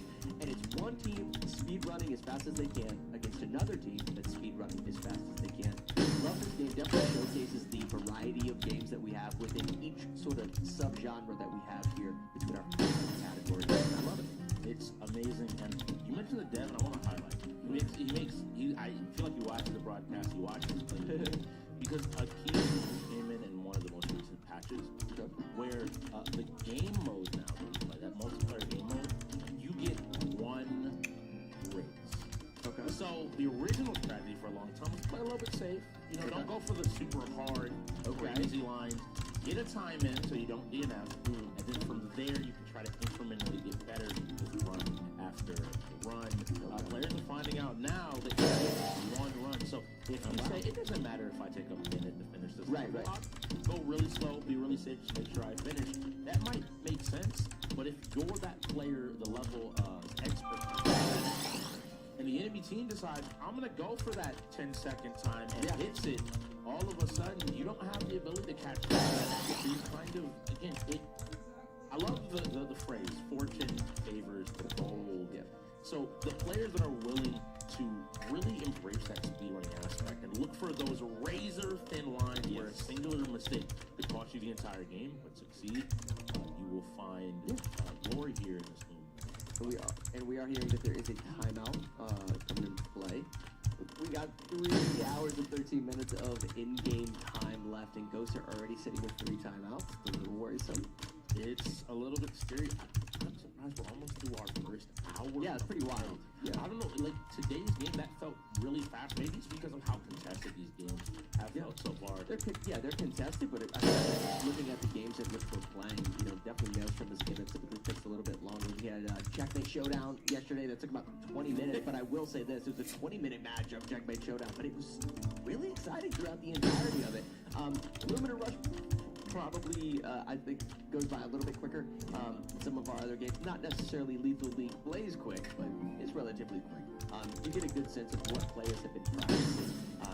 I think probably the most noticeable thing within this game as to whether or not a player has been practicing is their management of the physics within the game, right? Being able to carry the momentum and to support sort of those speed gates, the slingshot mechanics and what have you. If you haven't been practicing, it's going to be evident through your gameplay. Yeah, we have to see here. I know Click is also going to be a team. Him has put a bit of time into the game. Jekyll as well. Global, another person that I expect to have the other stuff. They're going to pick some of those harder levels. Right. Those levels where you got to be prepared at the end of the day to compete and do your best at all steps along the way. In this lobby, set back stuff. Yeah. Yeah, we heard that they're working out a lot to getting everything reset, so they're running into some technical issues. Nonetheless, we're going to jump into this. Now, this is 3v3, correct? Yes. That's interesting. So 3v3, the reason I mentioned that is because we run sort of a baseball sort of dugout lineup here at the UEL, where you'll see at the bottom of your screen is going to be 3 players from each team that jump in. What that means is going into the next game, say it's a 1v1 or a 2v2 type of matchup, the remaining 2 players that didn't play in this game of Lumina Rush then are forced to play into the next game. That's important because when you're choosing who is going to play a specific game, you run a risk if you are using some of your tier 1 players. The next game that comes along, you don't necessarily have them to use. So it's a really interesting mechanic that you don't see in a lot of other esports leagues that I would say is pretty unique to the UEL. It forces players to be well-rounded. Yeah.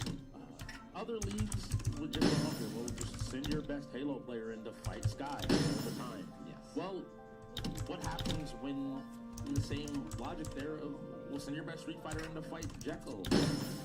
No, everyone needs to be prepared. It means that you have to be a well-rounded player that's able to fight and compete on all levels if you want to be an in-game or the master of all games. You have to be able to fight all of them. Apex Legends is 3v3, correct? Yes. Okay, so when we play a game of Apex Legends and it's 3v3, imagine a situation where maybe Sky Guy and Global are playing a game of Halo and it's 2v2.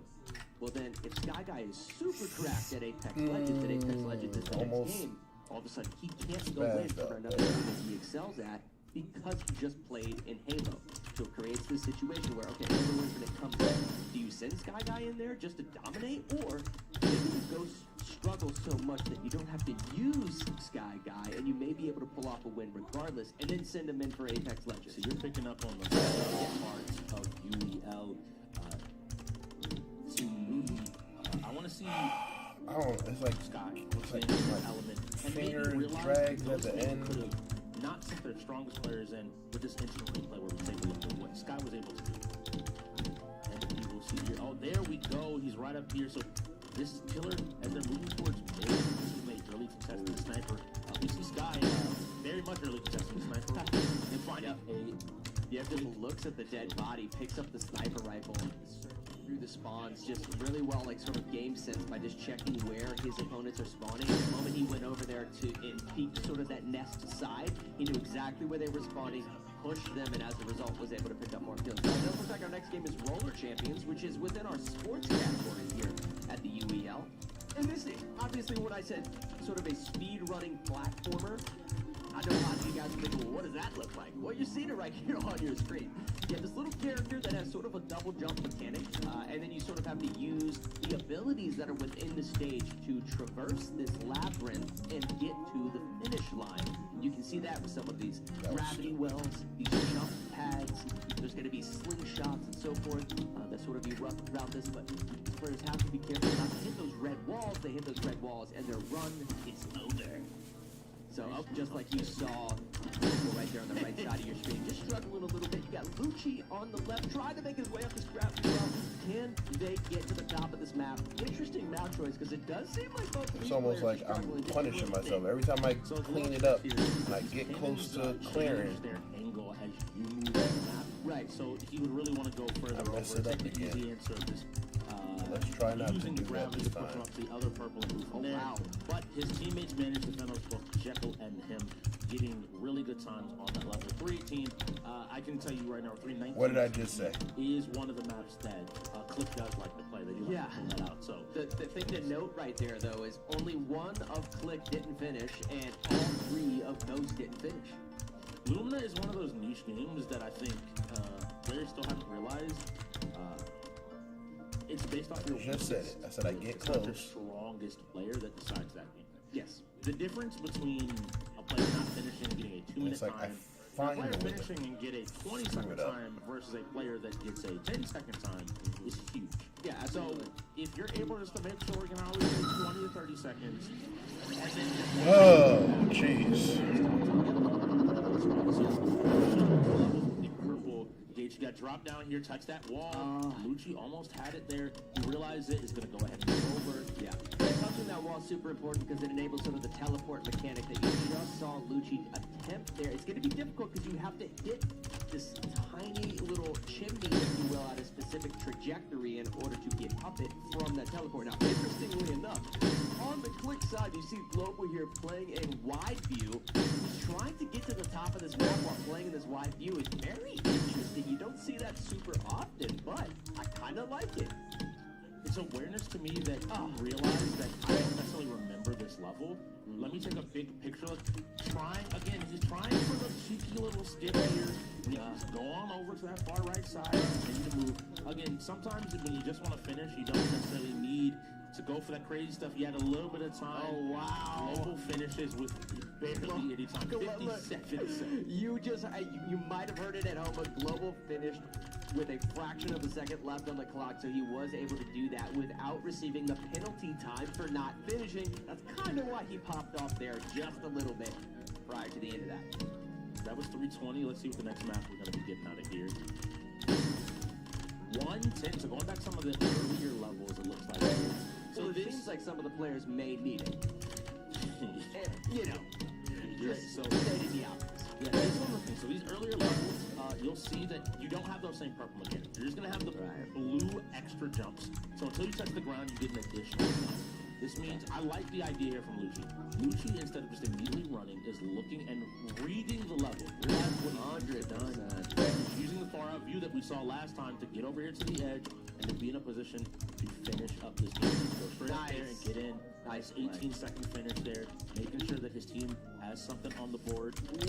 Global now moving down. We didn't know that he had to jump to the right. That's one of the advantages of that zoomed out view. You can actually see exactly what the finish was. All he had to do was sort of drop down to the right.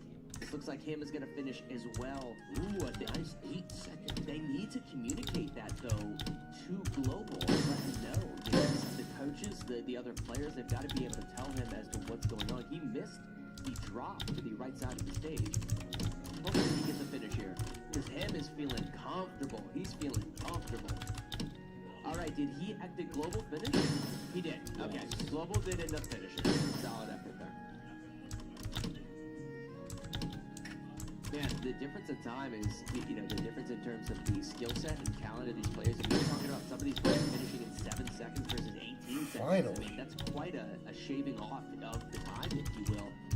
And a lot of this is going to come down, obviously, guys, at the end of this. There's been a lot of time penalties for certain players that didn't finish, but we're going to tally up the total time it took to finish these levels, and whoever did them quicker is going to be the winner. We have to see here. Doing a good job. Now, 122, 120. Is she home?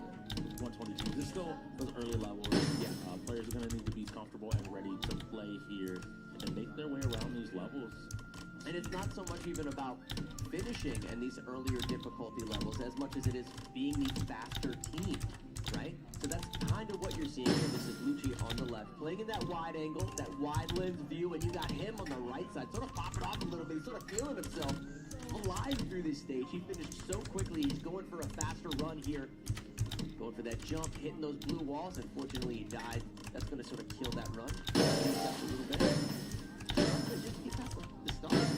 Yeah, luckily he's gotten that time in, so I think he's just taking it. That's to get the through and to complete the entirety of the level. It's really interesting here to see what they're able to do. Lucci getting the time in there, I like to see it. I like to see him finding that opportunity to get a little bit better. Now we're back on Global, who's also working his way through the level, trying to focus on his time, his moment, trying to over that line. So that takes a little bit of the safety. Wow. And just to go ahead. You can see the exhaustion when he finished, when Global finished there. He was shocked he was able to actually get a finish in, and unfortunately, though, Pop. Jekyll won that level, by the way, by 0.02. Wow, 0.02 seconds. That's going to be another click of victory. Having some fun here, and you were mentioning the top of it. Again, Global Rush is one of those games that is difficult. So again, it is I believe it's a PC as well. Surfing PCs, again, that's why they're useful. But it is easy to download, right? You don't necessarily even need the most powerful computer to play Lumina Rush. It's something that everyone should be able to practice. Even if you don't have a lot of hard drive space. Come on. Computer, it is not a big download. Give it a download. Just practice it here and there. Maybe 30, 20 minutes, a few levels here and there. You know, the fact that there was a couple of Ghost members that couldn't finish within that one difficulty category, that's worrisome. They need to definitely practice that moving forward. I would say that's the weak point of it. Yeah, it's something that they're just going to have to figure out. I think they're still Aku hinted at it during the interview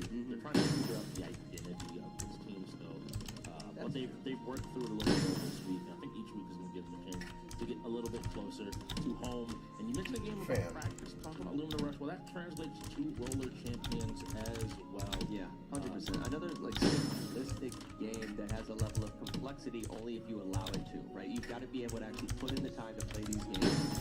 The teams that excel the most at roller champions it's so obvious on the screen because of like the smooth transitions that they sort of have in tandem with one another as they make their way around the ring. How this is basically going to work, guys, is what is the sport that we compare it to? Roller derby. Right. So this is basically roller derby and basketball had a baby. They are going to, there's a circular ring that they have to go, sort of an oval-shaped ring, if you will, that they sort of have to race around. They're going to pick up a ball, and once they have the ball, they have to get around that ring a single time, going through, is it 3 gates or 4? I think 4 gates. As they traverse that ring and go around it, they have to pass through 4 gates. If you're able to get through 4 gates, you create an eligible point that you can then shoot into a basket. If at any point while you're racing around that ring, somebody steals the ball, the opponent steals the ball, it cancels out that it denies that entire point, and you have to start over and go through 4 more gates. It's easy though to sort of, I guess, lose track of where your opponents are as you're sort of racing around this ring. They're going to be on roller skates, trying to get around it as quickly as possible. Their opponents are going to be trying to check them, shoulder check them, tackle them, all sorts of uppercut them, and so many other mechanics within this game in order to knock that ball out. The important thing, passing to your opponent, trying to stay out of the way, weaving, and maintaining your momentum is the big thing. There's glass sort of siding on the edges of these rings that you have to be able to go up and then gain speed coming down them in order to maintain that momentum, that speed to get around the ring as quickly as possible. It's really interesting to see how much time these players have put in to be ready to play this game. This isn't one of those games I feel like a lot of people immediately gravitate towards. Haven't really put in too much time. It'll be interesting to see. There is one play that we don't see too often, which is you can actually go around the ring. That's correct. If you do, you get essentially 2 extra points each time you go around. Game ends in 5, so 1 point for 1 lap, 3 points for 2 laps, and if you make 3 laps, you successfully get around, you can instantaneously end the game, as long as the ball doesn't get denied, as long as the ball doesn't get blocked, like goalie play. So it'll be interesting to see. I want to see the team play. I want to see people using each other for speed boosts, right? Using each other as outlet passes. I think that there's a movement between them, which is, hey, you know, it's almost going back to college football, which hopefully we saw yesterday. It seems like every time we cast, I feel like NCAA always rolls. Yeah, there's certain games that almost never roll, but I can't really complain about that. I've casted over a few Halo matches now. We got to do second. Yeah. What game, now the Halos roll, okay, what game do you want to see today? You know, I obviously lean shooters, so like watching Rainbow Six Siege would be a ton of fun. But honestly, probably NCAA. I just really enjoy watching it because a lot of people, even if they're not super experienced within the sports category, most people have played Madden at some point. It's quite literally been the only NFL game pretty much since NFL 2K5, way back in the day. It's been the only serious NFL simulator. So everyone's played Madden at some point. Same developers of Madden have made college football. So everyone understands it to some degree. As a result, we actually get a lot of really good matchups. It creates a ton of excitement. So yeah, I kind of want to see NCAA, to be honest. It'll be a lot of fun again. Big Bad MJ pop. Him's been showing off a little bit global. We can get a run back of that 2K game in NCAA. That it would might be be a fun. little bit of fun. Yeah, go ahead and see. I gotta agree with you. If I'm looking for one game today, one game. You already hit on Rainbow, but that's more because I want to see Killer kind of do some work. So I'm gonna go out on a limb, and you pick shooters, so I'm gonna dive into my wheelhouse of those fighting games and go ahead and after his performance in Street Fighter and the way he's been playing, I want to see Lucci in Tekken 8. I want to see him come out and to put on a show and see if maybe the Ghost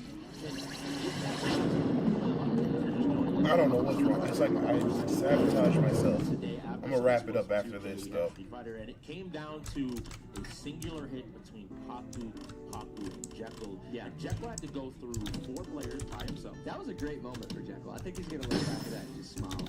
Yeah, I think it was fun. Lucci, though, has got to be feeling like... Looks like it's kind of I know. lagging on him now. I know. Lucci started that game off killing 3, so... How ironic, though, that the Tier 1 players both excelled so much in that classic fighter, right? It's really showcasing why they're in that Tier 1 spot.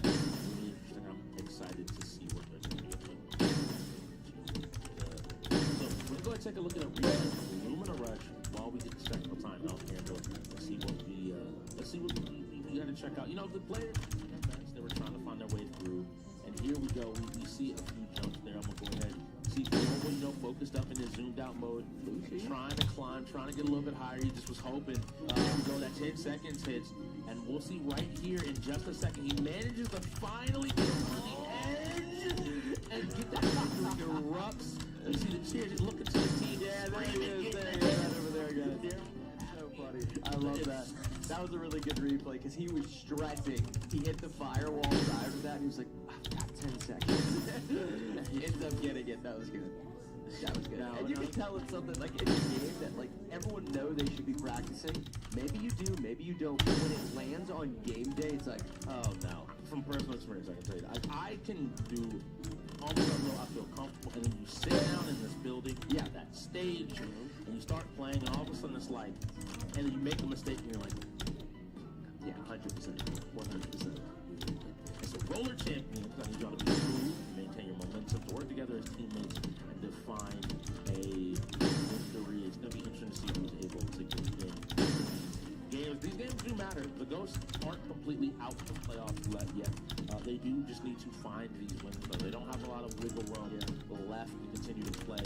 Well, if they don't play the roller champions relatively well right here, I think it's a matter of them just needing to be disciplined to play the less, like, sort of popular games within the public eye. That tends to, you know, be a pattern amongst the lower tier teams within the UEL. Is, you know, everyone's played NCAA. Great. What about the lesser popular sports games that, you know, they do have their smaller fan bases of really passionate players? You gotta also be willing to play those too, or else you are not the ultimate in-gamer, right? You have to be super well-rounded to be willing to play these other games. Roller Champions being one of them. I'm just going to go out on a limb here. Killer looks insanely comfortable, skating backwards on his roller skates. And these are sort of some of those glass walls that we just talked about, guys. Something you're going to see super often is sort of a serpentine pattern players are going to be sort of skating in as they glide up this glass and come back down, maintaining a sense of speed at which it is very difficult to sort of keep up with. And a wide pass there, though, to his teammates. They managed to pick it up and lead their way around the ring. There is a designated order you have to hit the rings in. Okay. And that denial means they're going to have to start over. If they can get control of this ball back, they finally do, and now they're in the right position to just go ahead and start moving around, jumping up the wall to get a little bit of speed and just maintain a little bit higher. I like, the time and the effort. You see how high he's going up on the walls, trying to now throw to his teammate, the slingshot forward, hole opens up, and the shot is wide. If players can touch this, they will go ahead and stop this goal from going in. Another wide shot. Oh, nice. Because, yeah, something I do want to know, Killer right there, in order to get that last gate and get that eligible point on the board, he passed it to his teammate at the apex, the peak of his glass, sort of like surfing, if you will, right? At the peak of his wall climb on the glass to where his teammate was able to come down the glass and they get a goal! That's Global throwing the basket through it. Oh my God, throwing the ball through the basket, I should say. Solid point by Global, starting to feel himself. Scary moment there where Sky did a fall with the ball, managed to get it. And it cleaned up the people chasing Global, so they had a nice, easy shot. Taking good play from both sides. Yeah, and they definitely have a great understanding. Like I said, in order to pass the ball to your teammate at the peak of his wall climb, and then come down the glass with it full speed, I mean, the timing of that was beautiful, and it just goes to show that they have a really good understanding of the game. Look at the way they're actually Hit that MJ trying to say, I got a game as well. Wow. Ends up getting tackled there, but I like the idea. He feels confident to throw this ball. That's MJ missing the tackle. But if he can keep his teammate able to move forward here, nice hit there. I love to see it. And this is a strategy we see very often. You have one specific player that maybe is super comfortable on those roller skates, and the other players are just simply trying to defend them with shoulder checks, uppercuts, and so forth, while that one really good player continues around the ring. We're seeing a little bit of that from Ghost, but a lot of it from Click. Click working more in tandem with one another. All of them are sort of skating at the same sort of potential, the same sort of skill level, if you will. And they've got to be careful. They're about to get this goal in. Let's see if he can pick up this ball. Turns around. Shoots it backward, shoots the J and gets it. That's Global with 2 points on the board. Wow, you'd have thought we were watching Pop on 2K right now. Not the case. This is Global on Roller Champions with the turnaround pivot shot. Solid game coming out of him. This is a good moment for him. I think he sort of needed this. I think he sort of needed this. Yeah, after that 2K loss, I think it was a little bit rough. Street Fighter a little bit rough as well. I think it's good to just get a chance to be almost predicting the ball's trajectory there, getting away with it. That MJ now moving. He has control of his ball. They're trying to get a hold of it, and they just can't find the tackle. Solid passing. Oh, but he does get checked. He drops the ball, and now they've thrown it down the ring. Let's see if he can pick this up. Wow, just great sort of placement. Just body placement. Oh, goodness gracious. Oh! Tackles him and steals the ball right out of the air. Did he get the pass off? He didn't. It's the big thing. Pop trying to get some movement going, but it feels like Click are just swarming every single one of these hits, is knocking them down and dealing a little bit more of this damage. Yeah. Their ability, their placement on this court right now is exceptional. They're definitely playing at a more technically high level, I would say, but it doesn't mean that goes to sort of out of this game by any means, because there's always a chance. They just got to get those serpentine patterns, got to get that speed, get that momentum, but whoever has the ball has to be getting protected by those other 2 teammates. Taking a look at Killer here. Look at how high he's getting on the glass, coming down the glass with the speed of Sonic the Hedgehog. Just flying around this rink right now. This is it. Killer. They're trying to get this 3-point shot. The 3-point shot went over. He's going to shoot it. And he gets it. That's going to be game. Click taking on another win, going up 1-5. Global getting 2 more shots. Killer getting the last one to finish this thing out. It's an amazing play. I like the commitment there, realizing you heard the call saying, hey, there's 3 behind you, Killer's ahead of you, looking and realizing, wait, we can just go for 3, close off this game. Required really good team planning, really good awareness, the ability to play off it in a moment, just switch your game plan and pivot. And pivoting is going to be important because now these players have pivot, star, draft, 2. I'm really interested in hoping we get a chance to see this get played, one of my favorites. Yeah, StarCraft 2, we don't see necessarily super often. It's a game that I would say has a steep learning curve, so I think more often than not, a lot of people for this game. Is this something that we see potentially played here amongst these 2 teams? I'm going to go out on a limb here and say that we don't, but who knows? If I'm being honest, I kind of have to agree with you. The Roller Champs replay, we're going to go take a look at that. But while we get into that, I know there are a few players on the side of the coast who play it. Here we go, that pass up the wall. Oh my god, that was the pass. Yeah, that was nuts. He's gone. Like, at this point, you're trying to catch up. You see how far? You see how far ahead of everybody he got after that pass? He realized that his teammate was at the apex, the top of that wall climb, passed it to him, so he came down at a speed at which he just left everybody in the dust when he came down. He was able to follow up whatever came next and still make sure the team solidified the points. But I know OCL is playing a good bit. I was talking with Baki last week. Baki was saying that he was excited. He was willing to try to play StarCraft. Yeah. So I know that people have touched the game, but I also know that they might not necessarily want to go ahead. Unfortunately. Just maybe some time thing. If you know Click, you know that Sky plays, Killer plays, Jekyll plays.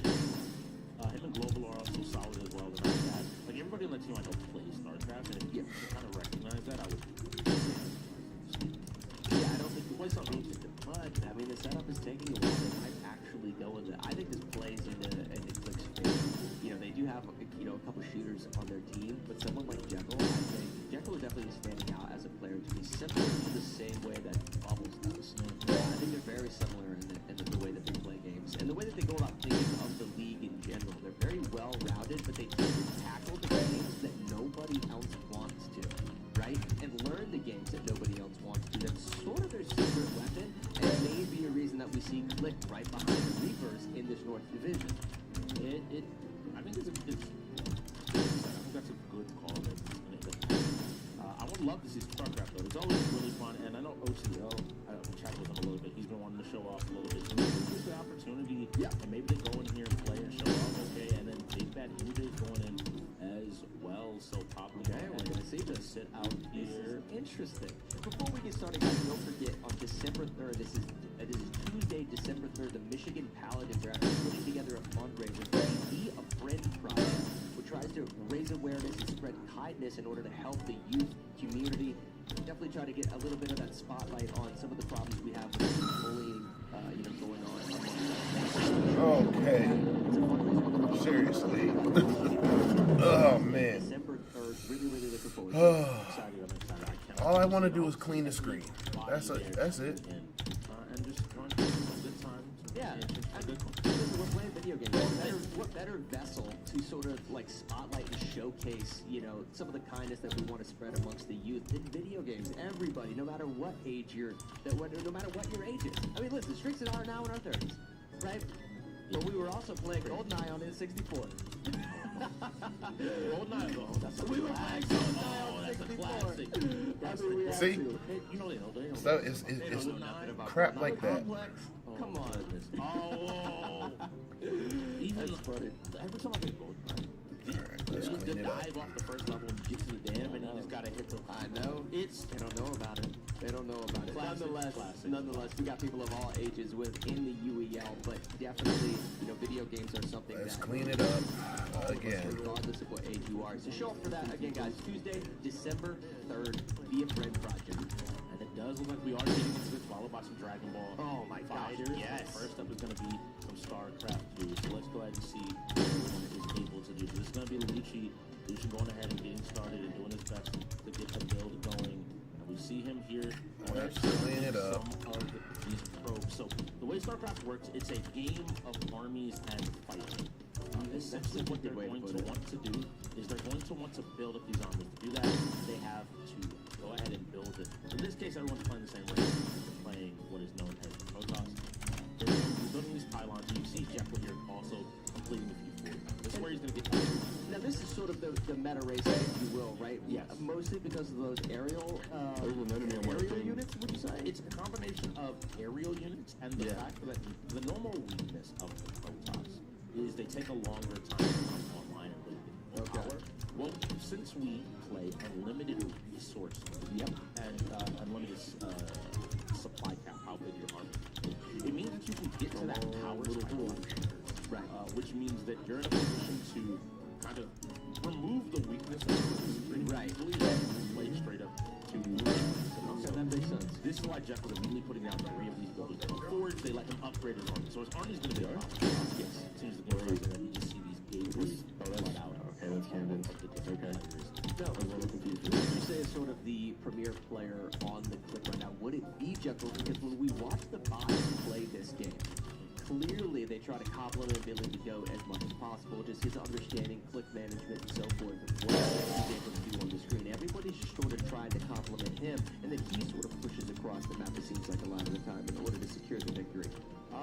Having worked with Jekyll, I know Jekyll is solid at the game. He's getting up these defenses right now to make sure that he doesn't get taken out too early. It would be probably some time. I know Killer's put some time in. I know Sky is knowledgeable about the game, but he's pivoted races playing Protoss now as well. So I think as a collective team, they're all solid players, but I don't think they have one de facto best player right now in this game. But all of them seem to be knowing what to do and how to play, getting down these pylons to ensure these pylons act as power lines. You have to put your buildings inside of them to make power to run the Protoss. Okay, that's interesting. Sky also getting a bunch of them up just to make sure he has plenty of power wherever he might want to put a building. Understood. Now, something also to note, because we are playing in unlimited resources, just a huge shout out to Surfing Computers, because they are capable of what eventually you're going to see here with these unlimited resources is thousands of units on the screen at the exact same time. And that's only for one specific player.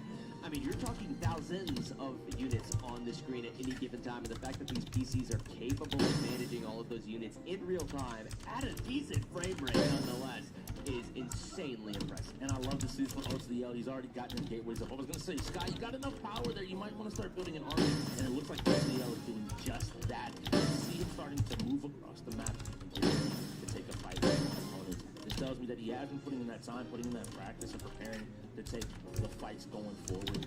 And I think Cliff might be instructed to wait a little bit too long. They got to be willing to take an immediate fight and fight back. You don't want to give your opponents too much time. It's similar to many of the games we've seen today where the team that takes that first initiative, I think, is off to an advantage.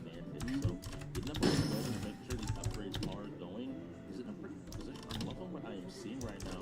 This is kind of indicative of what my life has been like lately. Building into to complement this now. Yes, in the Sky, he is using what is known as a Stargate. This is where the pros just when you think flying units from. So he has these you're good. Units as you see them run out. They true laser swords are known as zealots. Right. To fight on the ground, but then in the air he'll be able to take a fight. Now it sounds like his teammates are getting so he need to move and go help them. Just because this is one of those small things about the game. You need somebody to be ready to save to help whoever is in a good spot. He's kind of playing a little bit wide here. Now we look at Papu. He's got himself some of his own zealots. It looks like he's willing to take a fight and buy his team and some time. It looks like Killer is also on the march, and this army of zealots is pretty big. I don't know. Yeah, this is Papu's going to be able to hold it off all by himself. Yeah, and you brought up a good point of communication. Being able to relay kind of where your opponents are, their positioning, but then also their main push, right? Like what part of the map is the vast majority of their units pushing into? Because they may be creating somewhat of a steamrolling effect, a snowballing effect. So if you don't actually drag a lot of your defensive units to that particular location, you might find yourself in a position where there's no coming back from it.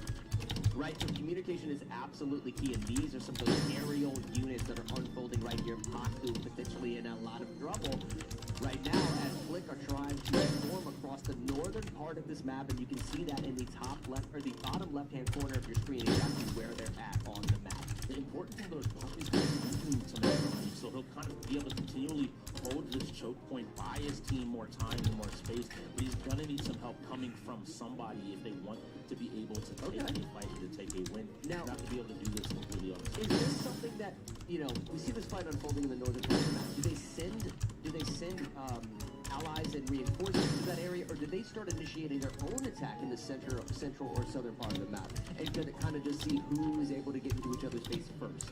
If you have multiple play, I'll speak for myself. Start cussing. I would be more willing to play a little more defensive role for my team. And if I have a teammate, I can tell them, hey, push here. I can hold them for as long as I need to hold. Okay. I don't have to worry about them. But it looks like Papu's teammates have gotten up something of an army and are now bringing in the forces to support his initial attack. This is where we're seeing this entire team build up this force, and now they're going to start pushing back to the other side of the map. Looks like Papu's also maybe taking a cheeky base on the other side, but Sky not giving up and not backing down. Instead has his own army of Void Rays ripping through these carriers. He's saying, I control the skies, I dominate this space. Quite literally, Sky back away.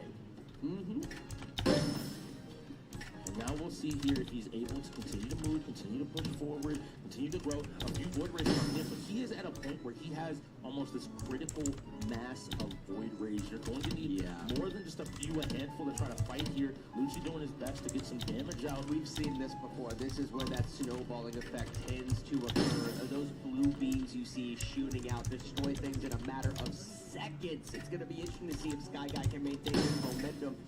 Look at all of those units. I mean, we're talking 374 units on the screen. Surfing computers can handle that and then some. Triple that. These surfing computers are still operating. Gotta love it, man.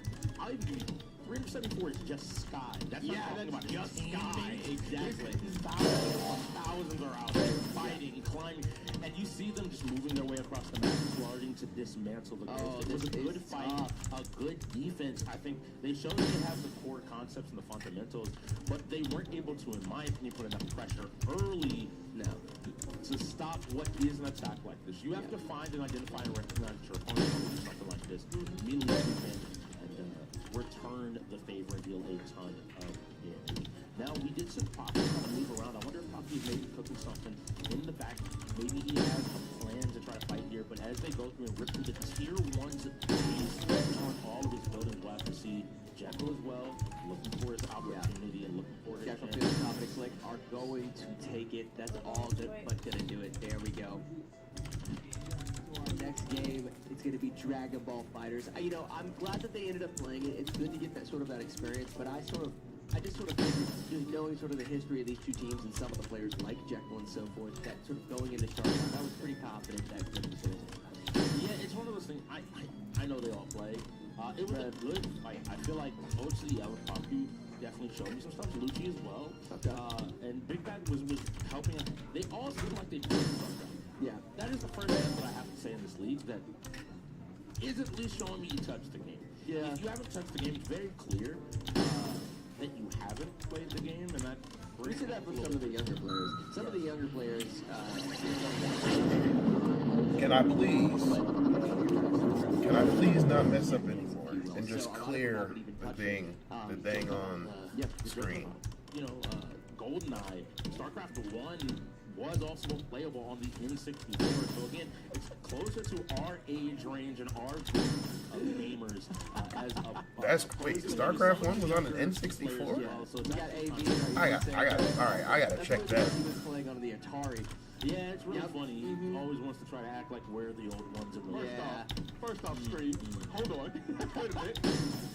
KB wasn't playing Atari. I was. Yeah, exactly. The little one stick that you had, the little red button on top. Oh yeah. It's amazing, but again, it's really fun. I think the Click have shown a good amount of coordination. I like for teams to do a broad review and maybe something, so I'm going to give them the same criticism I always do, which is y'all still are betting on surviving long enough in the game for that war. Yeah, 100%. Now, you brought up a good point. It seems like all of them at least play it. I can't necessarily say that for games like Rush.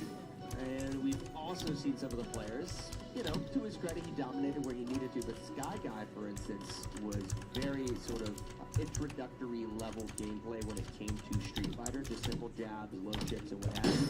So, but that's the thing about the UEL. We have 33 different games on our wheel. You have to be the most well-rounded gamer in the world in order to compete here and to take home a championship. Click have been excelling. They're right behind the Reapers, which are in the #1 spot of the North Division. Then you got Click right behind them. So they're still fighting to secure their playoff position, but nonetheless, they're looking really impressive tonight. It's really interesting. I think this is going to be their 8th game. They've got not a lot of time left to make sure they secure that spot, so they're going to want to go ahead and take those wins. They have to see who they're going to go ahead and take. Now, it does look like Click is going to go ahead and full send into this game. What do I mean by that? They're sending Jekyll and Global Figure. Him has also been someone that's been playing fighting games, but quickly gotten up to speed. So this to me says, hey, we really want to make sure we secure this. They're recognizing after the heroics of last week with Papu Papu, Palthans did really good, managed to get to him, but he ended up being too tall of a wall for him to conquer in that moment. And so I look at it and maybe they're saying, like, we don't want to play, we don't want to maybe make that same mistake. We want to go ahead and just kill him before he's able to do it. Yeah, it's interesting seeing both the tier 1s and tier 2s that are jumping into this game. Clearly, if those players dominate in that facet, then go ahead and send them in. Dragon Ball Fighters, though, in terms of just being able to chip a little bit of damage off of your opponent, my it's a brain, little bit more manageable I than messed up other on that fighters, one. Just because of the simplicity of the combo Completely. inputs. You can basically press one button quite a few times and get out a full screen combo. Now, in order to manage the complexity of the game, there's a very, very high ceiling of skill within Dragon Ball Fighters Completely. that you have to be Brain able just to kind get of those directionals, juggles, and what have you. Timing, finding that window of opportunity. So there definitely is a ceiling of skill. But at an introductory level, you can find damage on your opponent with a few simple button inputs. It would have been interesting to see maybe, you know, a tier 5 jump into this. Yeah, it really is funny and interesting. I think they're both making the same number. Let's realize tier 4s with their 1 and their 2s. Yeah. Now, if I'm being a little bit credit, funny enough, I think is overall probably the best Dragon Ball Fighter player in the lobby. We'll have to see. I thought you were going to say in the league. He is definitely up there. Okay. All right. And definitely challenged there. And the round starts with him going out and getting a ton of damage on the Lucci. Lucci playing the captain. So on the right side of the screen is going to be the Ghost. On the left side are going to be the health bars of the Click. Everybody in this game plays one character with 1 health bar, and you have to live. And he was ready for QH. Unfortunately, that's different. Wow, that shows. Yeah, jumped into the zoning tool in order to carry the combo forward. Not going to make that much of a difference, though, because he's getting blasted into another stratosphere right now. From him, only a few hits left, and that's going to what doing? We need the 2H. Got a little bit of damage out, but it looks like we're going to be moving on to the next player. Pop now. Pop now, and it looks like that we do have possibly some software. Dragon Ball Fighters is a temperamental game, is what I'm saying. Temperamental game at the end of the day. We'll have to see what all is happening. We'll get it set back up and jump back in. Die by the Blade, another fighting game coming up right after this. Yeah, Die by the Blade, super unique. What was the way that you described it last night? That was perfect. It's as if 2 samurais actually met each other and fought to the death, meaning the first touch of one of those blades is likely to kill, which is why the title of the game basically rings true.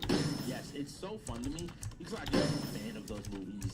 You see the black and white, you see the paper screen doors, and you just see 2 people, hands on their sword, waiting, they're looking, and in a single strike, one of them falls. Now, we play with 2 lives, so I always like to make the joke. You make it to the sequel at the very least. You make it to the sequel. You don't Did get Tom one. Cruise ever get a sequel? Man, you know, they don't want to talk about that. They don't want to talk about the classics. But they get the opportunity, and there's a ton of different weapons. We always see the normal katana. We always see the normal katana. We're going to be having a tech timeout as well, so no worries there, no worries. To make sure everything's good to go. But they move through this, and you have to find your hit. And the game is so much more simplistic than all the other fights. Right. There is rolling to the side and back. There is deflecting your opponent's strike. Right. And there is swinging your strike. Yes. And all of that is managed by stamina as a whole. And so it takes this idea of, are you paying attention? Is your opponent attacking high or low? Right. Is it attacking in the middle? What are their tendencies? And then this game emerges of you really staring down your opponent and like, oh, what are they going to do? Yeah. Find that moment to strike. See. What are you feeling about that? Die by the Blade is interesting. So it acts fairly similar to For Honor for any other fans out there of that specific Ubisoft title, in the sense of you can actually swing at your opponent using an overhead, a side-swiping swing, or sort of an underthrow swing, if you will. And you'll see constantly sort of a joystick on your screen from both players if they're able to gauge the specific direction at which they're actually attacking, whether it be that overhead, side swipe, or sort of underhook. If you're able to predict that, you could be attacking in the middle of a combo and actually parry that specific attack as you're going in. So you have to gauge where your opponents are attacking you from. If you're able to actually do that, you're going to excel within Die by the Blade. So you definitely have to feel out your opponents. Sorry, I had to clear my throat there a little bit. Just to you have fun, but there's definitely a lot of different games. Yeah, I mean, listen, within our fighting category, within our racing category, not any one racer is a lot. Like, the only ones I would probably compare would be like Formula 1 to Forza. Formula 1 to Forza are probably a little bit more similar, but the way that we actually play them is not a 5v5 when we play Formula 1. When we jump into Formula 1, it's a 1v1, right? There's NPCs on the screen and so forth, so we definitely mix up all of our fighting games, we mix up all of our racers, strategy, sports, and shooters. None of them are necessarily alike, and that's why you have to be such a well-rounded. Mother! It's something different. I tell you, every time I walk in this building, it's amazing to see some of the people that are able to really embody what it is to be a gamer and be all their genre. Because you see how quickly their brains take apart and put games back together. Yeah, 100%. How do I win? What is the strongest tactic? How do I play the game given the rule set? It's beautiful. Watch, but Dragon Ball Fighters is set up. Yeah. And listen, if you guys think that you can excel and be the most well-rounded gamer, because I know you don't necessarily want to feel like you have to play a specific game. So many of us have 3 or 4 games that we love playing, you know, within our library of content. And if you think you could be a well-rounded gamer, be sure to head over to uelesports.com. Check it out. Sign up to be one of our players in next season. Some of our best players came in that way. Yeah. Some of the best players, they didn't come in playing all 32 games. They don't really, it's such a wide breadth of games. Yeah. What coming in, being open to playing whatever is put on your plate, and learning is how you become an end gamer. And if maybe what Matt said didn't entice you, if the competition isn't enough, if you do find yourself being one of those best in the world, being one of those tier 1 players like Jekyll and Lucci, 2,500 a game win or loss is on the table for you. Yeah. So, you know, sometimes you can collect the bag and have some fun. Sometimes if the competition's not so fun, no lie. You know, that's one of the reasons we talk about the drama a little bit between the tier 1 player and the tier 5 player.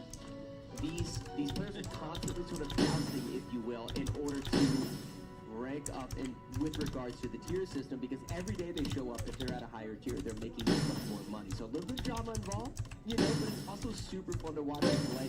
That's one of the reasons you see so much emotion on their sleeves sometimes. These guys are popping off, they're talking trash on the floor. It's so much more. I'm a tier 5 and you lost to me? Yep, you're a tier 1 and you didn't perform in the game you were supposed to? You're supposed to play Street Fighter or Dragon Ball Fighter like that? And you couldn't. Sometimes, Let me go ahead and take your spot. Go ahead and step on back. Go ahead and sit on back. It's really interesting, and it's a ton of fun. And I think that highlights part of all the fun of the as much as that is going on. We do it for, I think, a lot of partner jets. It's an amazing community here, and I think that's why the community is willing to go and support Be a Friend project. Proving it is hosting the event, but the Michigan College is putting it on to bring awareness about bullying, helping kids recognize, especially in gaming, that we can have a space where we can be kind to one another and we can have some fun. Fighting games are exactly like that. Yes, we may be swinging at one another, but on the other side, we know for a fact that the fight is going on. What? I wonder what's going on here. Okay. Yeah, I think they're setting up. Yeah, they're setting up sort of a replica match, if you will, of the events that unfolded last time. So I'm gonna go ahead and get this first elim. And then we're going to get into these next players. Yes. And now Pop will go ahead and take this hit. And him picking up right where he left off, getting a ton of damage. And is ready to continue this fight, continue to pressure up. It's good to see Pop. Oh, wow. Great pressure. He jumps, unfortunately, takes a hit here and is going to be ready. He ends up sparking. Oh! No, I like that move, though, in order to sort of get out of the corner, blocks the rush down, just continuing to just take damage. You can't get away from it. Struggling to get back to the mat. There we go. He's running into a problem, though.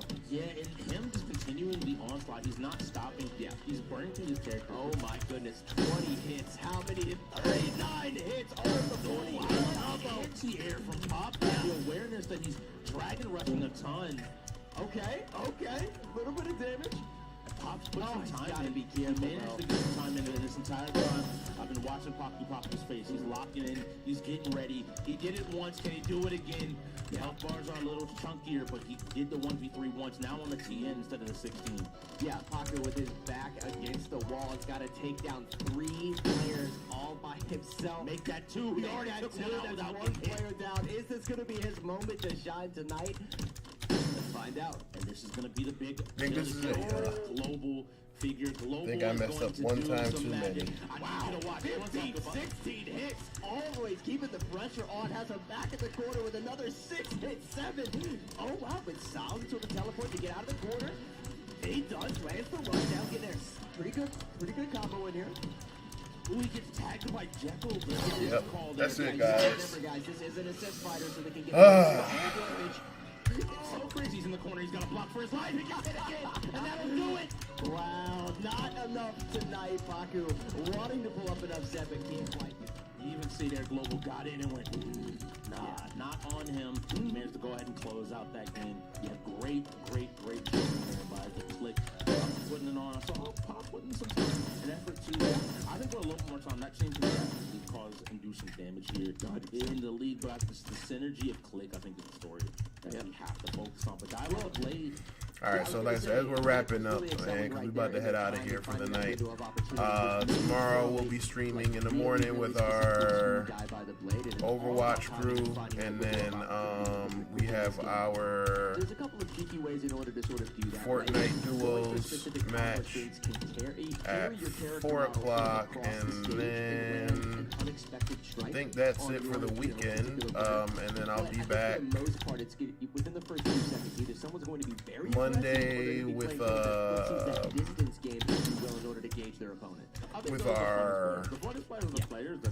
Smash Brothers practice. They're not worried about anything else. They're not scared. They're not nervous. It's night. You know, I'm going, hitting my go button. Gonna be quiet on Tuesday. Wednesday, probably do some streaming. Thursday, we have our Smash Brothers match. Friday, I think we are off on Fortnite, so I'll probably come and do some other stuff. And then the Wolfpack Esports Challenge starts next Saturday. So yep. All right, y'all. It's really fun. I hope that we get to see them. That's one of the things that I've started to love.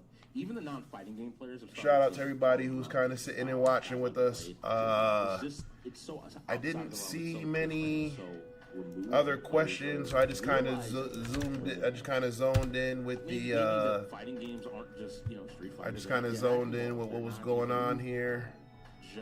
I said, gonna definitely have some more cool stuff to announce soon. But yeah, we're gonna go ahead and call it. Just hanging out here. Like I said, we were supposed to do our Friday fight night, but gotta make sure we get our stretches. Make sure we were going to do our Friday fight night, but like I said, that didn't happen. So I think I'm going to go home and coincidence that they just so happen to have all of their timeouts. Go relax. Halftime. Now remember, guys, after we go into halftime, so I will see y'all. But the fact that Clicksor has tomorrow. Timeouts to play with, all right, y'all be safe. Have a good night. How well organized they are. I don't Take necessarily care. know if there's a specific player on their team that's sort of emerging as a leader, if you will. But I think all of them just work really well in tandem with one another. Yeah, it's their most impressive thing. I think they're going to need that. Looking at the Reapers.